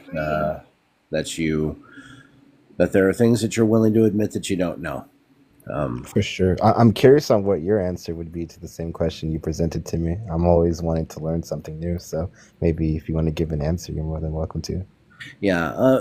Well, the thing is that it can become viciously circular. But I think a lot of things simply just do when you get down to a very basic level. But if I were to provide a reason for why I use reason, well, then that's pretty circular, right? Because I'm using reason. So if I give you a syllogism as to why logic or reasoning are valid, well, I've just simply argued in a circle because I use reasoning to do it. How do I ground it, though? I could say that it seems like it's just a feature of the universe. In other words, it's these particular laws of logic are not like things floating out there in the ether. They're just reflections of the way that things are. And so therefore, when we talk about the laws of logic, we're just simply talking about the way the universe presents itself to us, as far as that we can tell. If one day we find out that there really is a middle, and that you can't have an excluded middle, that there is some sort of proposition in between P and not P, well, then we'll have to change our views. But until now, that's the way that the universe appears to present itself to us. That would be the way that I would answer. Okay. I like that. Yeah, me too. But anyhow, yeah, so you've only been deconstructing for a little over a year, you say? Correct. Wow, just a baby. That's awesome. That's what I said too. Just a baby. Was there a pivotal moment, or were you talking about that just before I came up here? Was it that encounter you had with the atheist on the street that was like the big turning point? Well, I was just getting into like the specifics of why or how I ended up where I am today, and it was not just like one pivotal moment. It was a combination of many things, but I think the one that had the most impact on me was whenever I spoke to Matt Dillahunty. I did call in on his show. You did? Have a conversation. Yes. I want to clip that. I want to hear it. I did the same thing.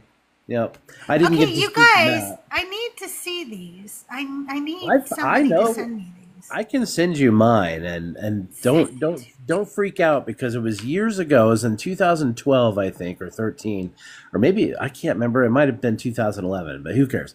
But I didn't get to speak to Matt. It was Tracy that day. I spoke to Tracy and some other dude, and it doesn't sound like my voice at all. I've got my evangelical Christian voice of my younger self.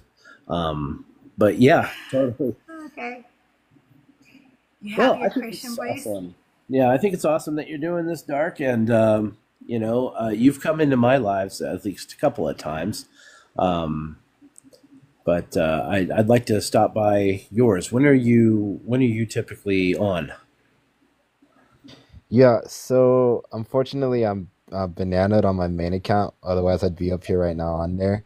And I don't gain access to it until the 11th. And so I typically do my lives pretty much Monday through Friday around maybe 6 p.m. or 7 p.m. Central Standard Time. Depends on whether or not I'm doing something before that. And then occasionally I throw in some day streams if I'm not working, but usually it's around 6 p.m. to 7 p.m. Central Standard Time. Monday through Friday. Well, that's awesome. Well, it was nice to see you. I'm going to go ahead and hop down and let someone else hop up, but I wanted to get up and ask you a few questions. So thank you for your time. Bye, Crystal. Yeah. Solo, thanks for coming up. Thank you. You guys, big W in the chat for Solo. If you're not following Solo Vino, what are you doing? What are you doing with your life? Right. Really? He's done shows for a while now. He is funny. To me, he's so funny. And he's also really calm, too. He's really, really calm. Yeah, I've seen his troll videos where he'll join someone's stream and he'll just say some outlandish stuff. I'm like, bro. He's so funny as a troll. Oh my God, he cracks me up. You guys, if you have a question in the chat, the guest box is open. If you're kind of shy and you don't want to come up, you could ask the question in chat. I'll read it out. Also over on YouTube, if there is anybody over on YouTube, the sound was awful, so I think people left, and I can't tell if I fixed it or not, so oh well. What I do is if the YouTube video doesn't work, I just repost the TikTok video over to my stream afterwards, so they'll still get to see it eventually. Okay, you're deconstructing, you're on TikTok, and who are some of the first creators that you come across on the app for deconstructing? So the first one that I paid a lot of attention to is Justin from Deconstruction Zone. I think that his streams, I don't know, like they definitely motivated me to kind of be where I am today, hosting my own. I think a lot of the content that he goes over is stuff that I feel like just resonates with me a lot. And so it was him, then it was Thinker as well. Thinker, the way that I liked her style, I like her format, and the way that she responds to certain individuals, and whenever they give specific arguments against her position, or when they want to criticize her topics on the screen, I liked her responses. Yeah, And then I would say probably like there's a guy named Matthew. I think, do you know Matthew? Yeah, I know Matthew. Yeah. I'm gonna ask him to be on the show. He hasn't been yet. Yeah. I'm gonna ask Yeah, him. I liked Matthew, and then I would say the fourth person, I guess it would have to be either like cyber deconstruction or maybe like Christina Carroll as well. And then Mac, you can throw Mac Luster in there. I mean, there's a No, few. we're not. No, Mac gets no love. No, just kidding. All right, no Mac, no Mac. Just teasing. You guys don't tell Mac I said that. I'm just kidding. I like it when he goes live. He just doesn't do, like when he does his own lives, he does really good lives, but he doesn't do it very much. You're going to go tell him. Chris is talking shit on you, Mac. No, I love Mac. Christina Carroll, Rhea Eloso, Zeta May, they're all freaking amazing. Have you always been good looking, or has deconstruction been good to you? I think that question was for me. No, I'm just kidding. It was for you, Brandon. Oh man, I always struggle with my physical appearance. I always think that I look strange. I'm my biggest critic. But then there's times where I'll 2 years later, I'll be like, damn, I look kind of good 2 years ago, But at that time, I always felt like I looked kind of silly. And so to answer your question, I'm just going to say deconstruction has been good for me. We'll just go with the latter. Oh, yeah, I wish I could go back and tell my younger self, like, how good she really looked or whatever, because, we have so much self-doubt. And one time, my girlfriend and I, we got together. We were like in our 40s or something, and we went to a little country music festival or something. And it was out by the Queen Mary in Long Beach, California. And they had a bunch of different bands playing on different stages. And then, bunch of little beer places and stuff like that. And so we were walking around, having a beer, listening to the music, and I see these two younger girls there, and they are both like, okay, does this look okay? And I was like, no, we're gonna go tell them. Now we were pretty buzzed, so of course this is two older buzzed women, going over to two younger women, but I wanted them to know, like, stop it. You look amazing. You are going to, in 10 years from now, look back at this time and think, why did I worry so much about what I looked like or whatever, when, youth in and of itself gives you good looks, people. You have no idea how good you look when you're young.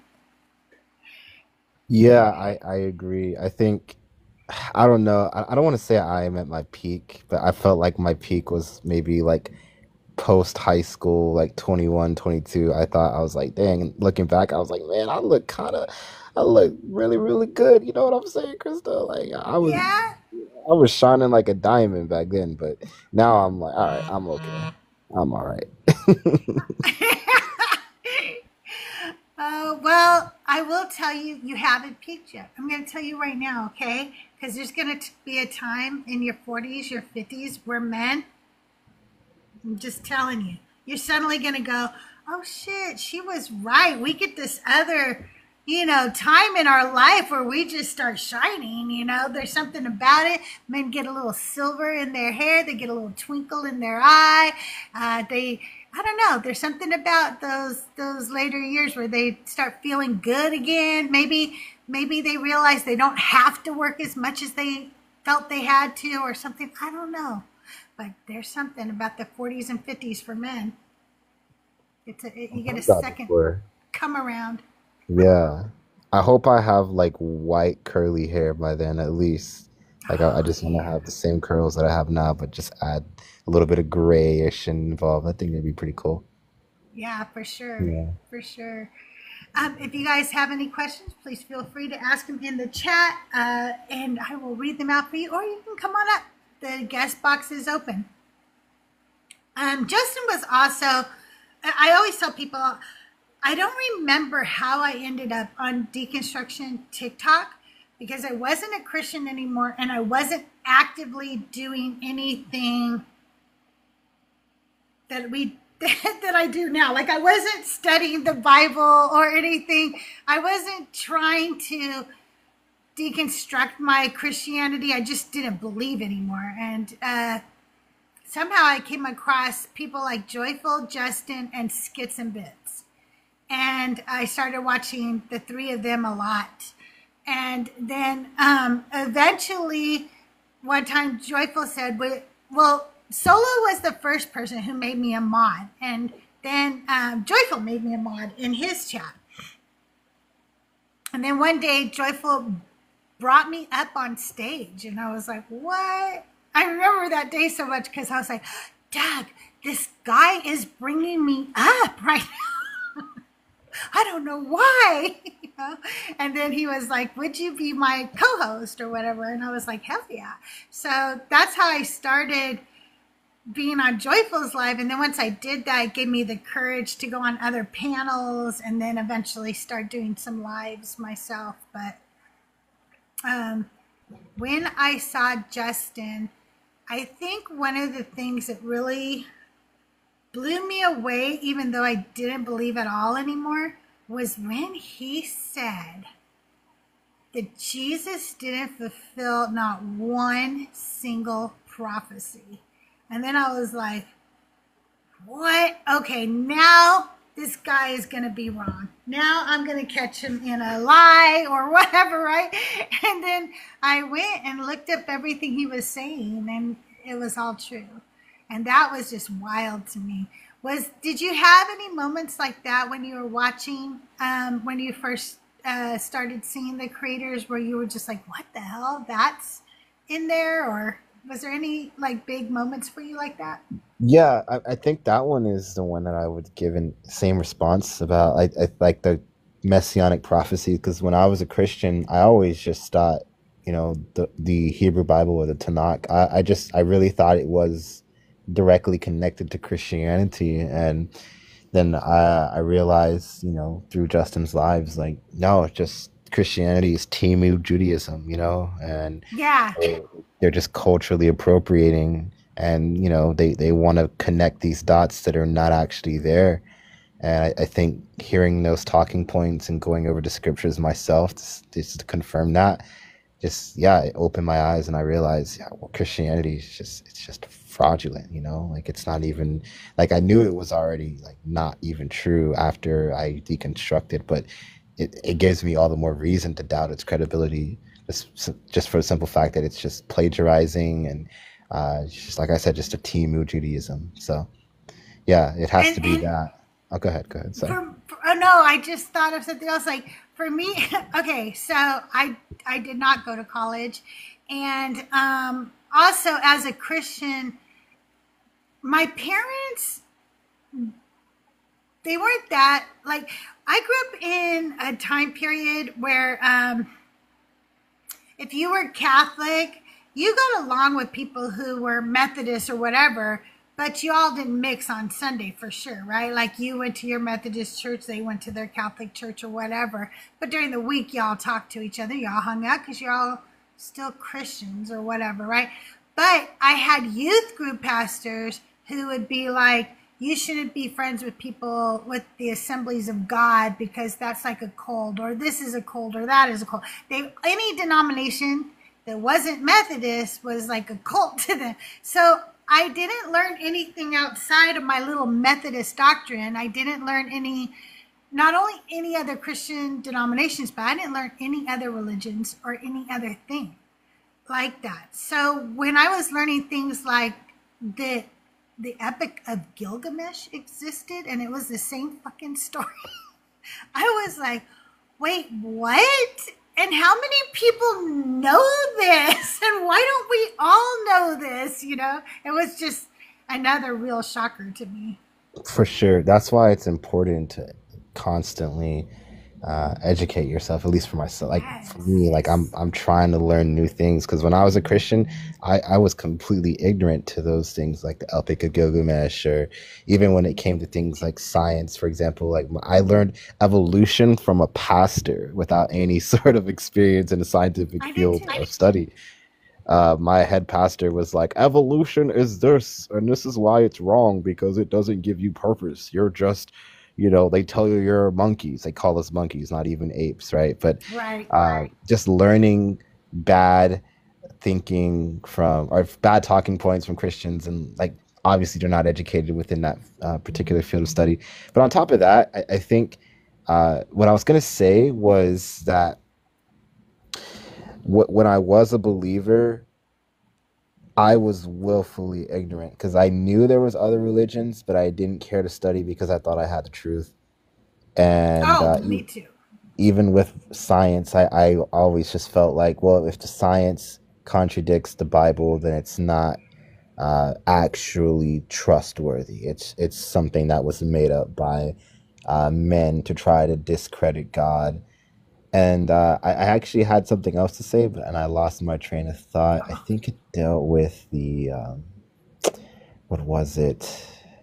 Oh, yeah. So when as a Christian, I think what was I gonna say? Oh my God, never mind. I'm so sorry, Crystal. My brain That's fried for a okay. second. That happens to me all the time. Don't worry about it. Malfunctions.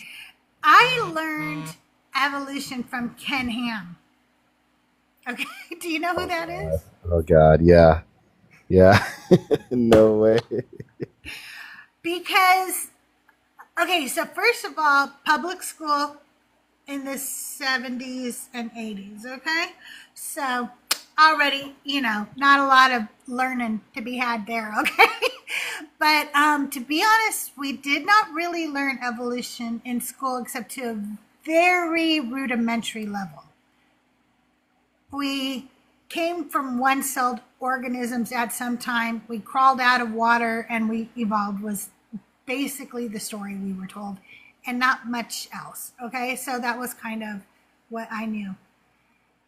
So I understood that there were adaptations and things like that but again, at a very rudimentary level, okay? And so when Ken Ham says, listen, they want you to believe that some bird one day said, hey, there's bugs in this tree, let's pound our beak on it until we get the bugs, and eventually it became a woodpecker, then, you know, you're falling for some bullshit, because if a woodpecker didn't have all these things that make it the woodpecker, and he, you know, showed you the tongue and the just a bunch of shit he showed you, he was like, then if it hit its beak on the trunk of the tree, it would like die from slamming its head so hard on a tree the way it does. And so obviously it would never evolve into the woodpecker. And being the genius Christian I was, I went, okay, no, that sounds right. Never questioned it. Never go read an actual science book. Just listen to Ken Ham, some man who rebuilt the ark. You know, what am I doing? But that's what I did. Yeah, he's a piece of work, and I'm glad you no longer learned from him. He did teach me one very, very important thing that I like to share with everybody, because I think that he doesn't realize how he helps people deconstruct from Christianity, because he says something a lot that I took to heart. He said that if Genesis is the foundation of Christianity, and Genesis isn't true, then there's no reason to believe any of it. Yeah, absolutely. So now I don't believe any of it. So thank you, Ken Ham, because you're the one who taught me that if Genesis wasn't true, don't believe any of it. And once I realized that Genesis wasn't true, I stopped believing in all of it. So that's all thanks to him, for sure. Hell yeah. Oppo, I agree with everything you've been saying, by the way. In chat, Oppo said, I know more about the Bible and Christianity now than I ever did as a Christian. I was a Bible study teacher and a Sunday school teacher, and I still am learning more now every day than I ever learned, and I was teaching it. So, yeah, that's not good. But then again, that's where they get all their teachers. That's how all their teachers and pastors are. Very little knowledge, and they go and spread misinformation just like I did. Has Dark read Christ Before Jesus? Have you read that, Brandon? No, I've heard Cyber reference the book a lot, and I've seen Christ Before Jesus do some lives, but I have yet to read the book. That's a really good book. It really is. Well, you guys, you know what time it is?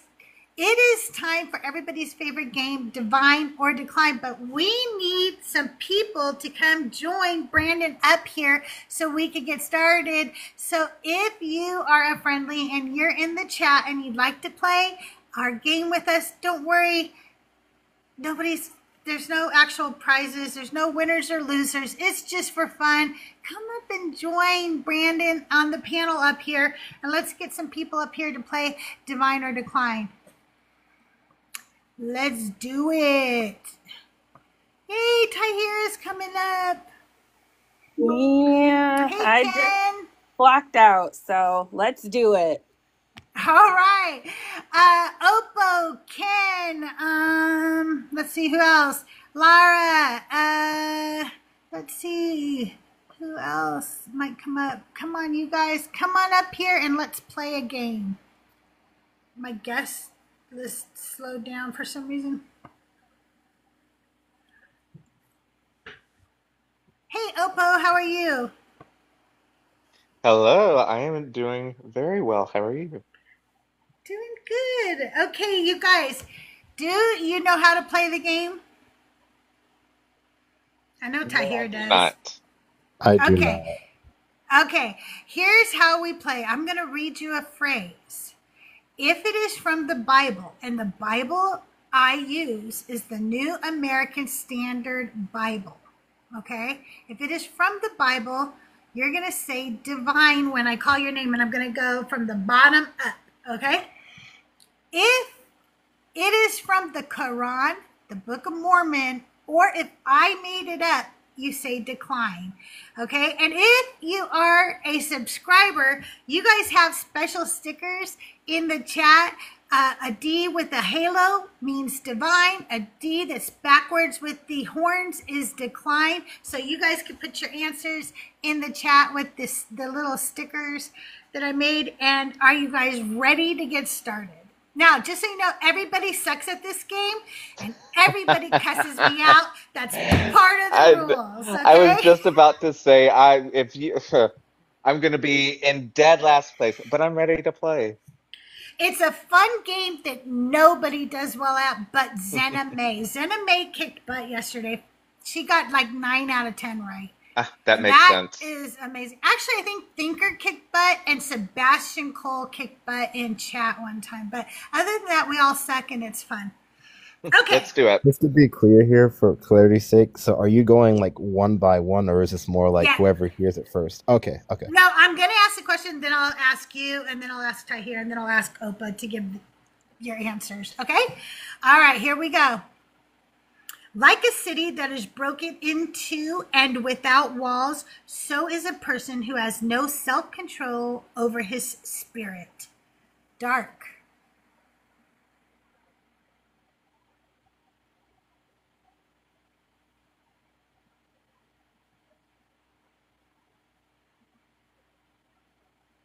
Oh shit! I'm sorry, I'm muted. Could you read? I'm so sorry. I thought I was talking. Can you read it one more time, please? My phone vibrated, so I didn't hear. Yeah, no problem.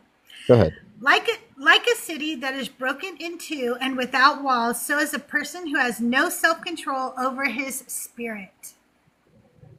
Oh shit. Oh man, I'm gonna go with divine. Okay, Tahir. Decline. All right, Oppo. Not only will I decline, but I'm going to, I think, just by the way it's worded, it's Book of Mormon. Okay. That was divine. That is Proverbs 25:28. God damn it. Okay. Crystal and them Proverbs. Watch out, guys. That sounded like Mormon. I do like Proverbs. Okay. Moses said, Lord of the east and the west, and that between them, if you were to reason. Dark. Damn. I'm gonna have to say not divine. So Decline. Decline, yeah, sorry. Yeah. Tahir. It sounds like a bunch of gibberish, so probably divine. I love you. Okay, Oppo.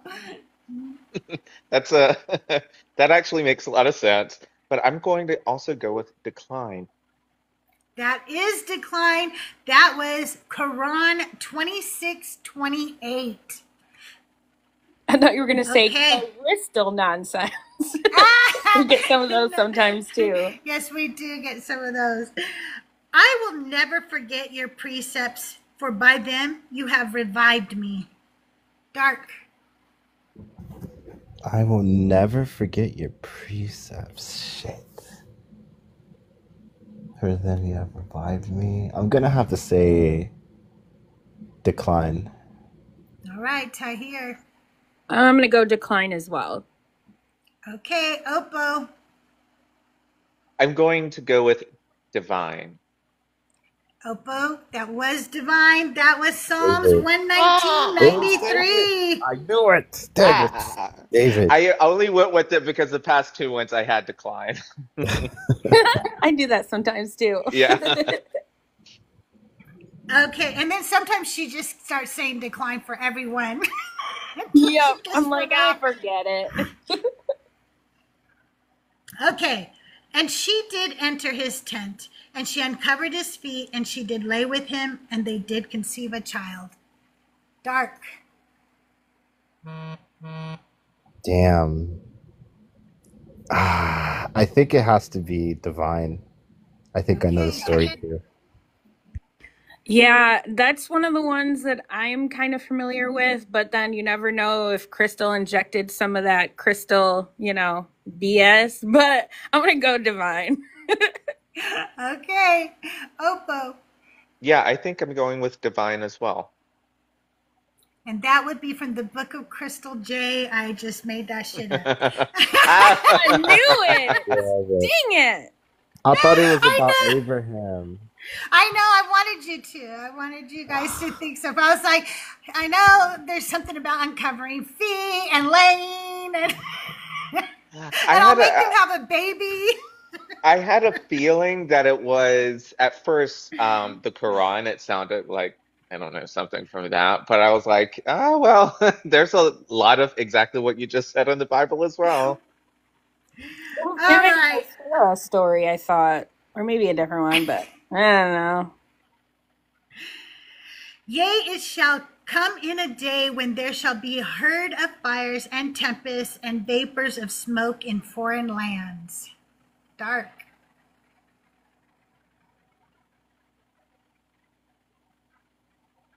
You're muted. Every time, not divine. Okay. Tahir. Not divine as well, aka decline. Okay, Oppo. Would you repeat that one more time, please? Yea, it shall come in a day when there shall be heard of fires and tempests and vapors of smoke in foreign lands. I'll also go with decline. That is decline. That is from the Book of Mormon, Mormon 8:29. All right. Next, if we live by the Spirit, let's follow the Spirit as well. Dark? That's definitely divine. Maybe the verbiage is a little different, but it's divine. Yeah. Tahir. I'm gonna go decline. Just cause. Okay. Oppo. Decline. All right, that one is divine. That's Galatians 5:25. Number 7. He has succeeded who purifies it. Dark. He has succeeded who purifies it? Mm-hmm. Oh, shit. I'm going to say decline. Okay. Tahir. Yeah. I'm gonna say divine. Okay. Oppo. Decline. That is decline. That would be Quran 91:9.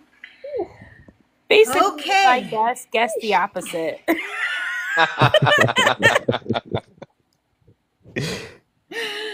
Okay. What? Do you suppose that mercy can rob justice? I say unto you, nay, not one whit. If so, God would cease to be God. Dark. God would cease to be God? I would say decline. Okay. Tahir. Divine. Okay. Oppo. Now that sounds Mormon. Decline. That was Mormon. It was Mormon. Ow! And it's Alma 42:25. That sounded All like right. some Joseph Smith mess. It was. Yeah. It was. But those who want to get rich fall into temptation and a trap and many foolish and harmful desires which plunge people into ruin and destruction. Dark. I'm going to say divine. All right, Tahir.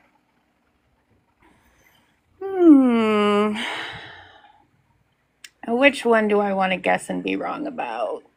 Let's go divine. Okay, Oppo. Divine.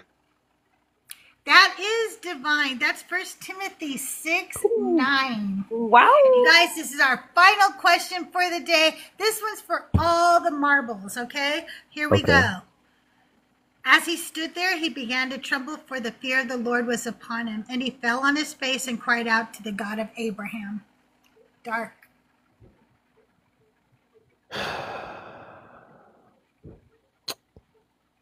I'm gonna say, damn, it's Decline. Okay, Ty I'm going here. Decline. Divine. Okay, Oppo. That sounds like the Quran. Decline. Well, you're close. It's the Book of Crystal. That is Decline. Ah! I made it up. Ooh. Or did you? One time you said you play poker, Crystal. Are you good at it? I do. I won a tournament before, so I'm pretty good at it. Okay, because I don't know. That time, something in your face said, "I feel like this is probably Crystal," but I wasn't sure if I was looking into it. Well, maybe I had to tell that time, but I do play poker most of the time. I don't really have a lot of tells because most of the time I'm not bluffing. So in order for you to really have like tells, you have to bluff or be trying to make it so people can't figure out whether you have the high hand or something. But if I bet, I think I have something. It's pretty easy to play me at poker. If I bet, I probably think I have something there. So anyway, you guys, thank you so much for 56.9 thousand likes. Thank you for all of the gifts. Thank you so much for the shares. I didn't get any new subbies today, but if you're a subscriber, I love you, and I have some great shows coming up for you. I think we're going to have another special show with I Am His Pastor, and I'm in the works to have a very special night of Divine or Decline with Ken and Christina of Life Beyond Belief, where we're going to play Divine or Decline using lyrics from Christian music. Oh, thank you, Oppo. And gospel music or Christian music. So you have to figure out whether it's a Christian song or whether it's like a love song. Interesting. You know? I think they'll be really good at that. I think it would be. They're yeah, probably right? winning. That'd be great. Mm-hmm. Oh, they're going to be the host with me. They're going to get to ask the questions too. So Perfect. it's going to be really Yeah. fun. So make sure if you haven't subscribed that you subscribe today. And Dark, when are you going live again? I know it's kind of like sad, but I'm just gonna go live on the 11th of June on my main account. All right. Because I'm having That's problems great. with this one. They're not like I'm keep for some reason every time I open a live I get notification about like an error on this account. Oh. So I just have to wait until I can gain access to the other one. Oh, wow. That's weird. Yeah. Ty here, why don't you tell everybody about your amazing podcast real quick? Yeah, so you can find it on the Deconstruction Junction YouTube channel. And I did talk about it briefly, but we just interview different community members so we can hear their stories. Some people, this is their first time sharing them publicly. And, we really want to try to show the different stages of deconstruction and reconstruction. And definitely check it out. We've got Volsi upcoming. We've got Schley. I don't know if too many people know Schley. I mean, you should. I love Schley. Yeah. So Schley's coming on soon. We've had Joyful. We've had Seth. Definitely check it out. Oppo, do you go live or do you go on panels? What do you do? I'm mainly just in the comments section. I've thought about starting a live sometime soon. I'm not there yet. I kind of want to have like a specific angle when I do it, just to kind of offer a different viewpoint, but I haven't really figured out exactly how I want to approach it. So right now I'm just enjoying all of you guys and appreciating That's all of awesome. the panels and debates and discussions and learning so much. So thank you all who are in the community. That's awesome. Well, we really appreciate you. If you are people who are regular members of our chats, I want you to know that you're really important. We couldn't do the show without you. You are just as big a part of the show as anybody else here. We love you, and your comments are hilarious. So at the end of the show, you get this like little recap, and you can go in and see all the comments. And sometimes at night, I just go get a little elevated, get myself a nice cold beverage, and I sit down and read all your chat comments, and I laugh and have the best time.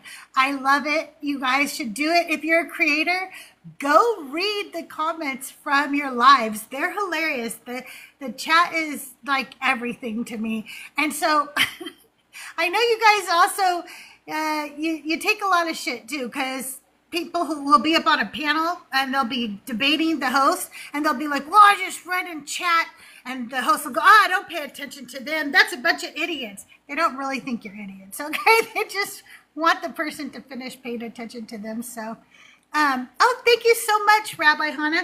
You guys, I'm going to be live tomorrow once again with Decon Q&A with CrystalJae. And tomorrow, my very special guests are Benny and Seth. So I hope that I get a really good turnout tomorrow. It is going to be at 11 a.m. Pacific time, immediately or pretty much immediately following Atheist Sunday School. So once you get done with Mezzo over there, come join me, Benny, and Seth over here on my live, and let's learn more about Benny, who I lovingly call the Puppet Master. He runs the Deconstruction Junction Discord, and he also helps so many of the creators that you love, and his amazing boyfriend, Seth, who is such a huge support to this community. You will never know how much he does. He does so much. So I'm really excited about getting to know both of them a little bit more intimately. Also, this coming up, I have Ty here, right here. She'll be on the show with her partner from her podcast, DarkNyt, on June 15th. And then on June 19th, I have Allegedly Ian. I also have Fox and Quan coming up. And I don't remember everybody else because we haven't set dates yet, so they're not on my calendars yet. But I'm bringing you lots of great creators. So I hope that you're subscribed and following me on TikTok and YouTube. The links are in my bio. And I tried to keep talking to see if we could get to 60,000 because we're so close. But I kind of ran We out can of do it. things We to can do say. it. We can do it. With those likes, guys. Everyone tap, tap, tap. Tap, tap, tap. Please, yeah. Also, Crystal, once again, thank you for giving me an opportunity to be on your platform. I appreciate Thank you you reaching so out, and much. I think it's great, and I sincerely wish you the best in all this shit. Like I'm glad that the community has someone like you, and so from the bottom of my sinful, corrupted heart, thank you very much. Well, I really appreciate all of you, and like I said, this is one of the things that I am proudest of. I don't care that I don't have 1 million followers, or I'm not a household name. I love so much getting to know the creators in this community, hearing their stories about deconstruction, learning about what made them decide to become creators, what kind of things that they want to do when they're creating and stuff, and how they're helping the community. I just want to support you guys because you have supported so many of us during our deconstruction. And as all of us who've deconstructed know, sometimes it can be very lonely. It can be scary. It can be isolating. And having you guys out here teaching us and letting us know we're not alone is such valuable work. And I just want to spotlight all of you. It just means the world to me. Love you, Crystal. Thanks for having me. It was nice meeting you guys on the panel here. Thanks for coming up, you guys. I hope you have a great day, and I will see you around the mean streets of TikTok. Good night, everybody. Bye, Bye, everyone. I'm gonna send you a message with the video about the line, or the Matt Dillahunty one. Awesome. I got you with that. Okay, awesome. Thanks so much. Talk to you later. Okay. Bye.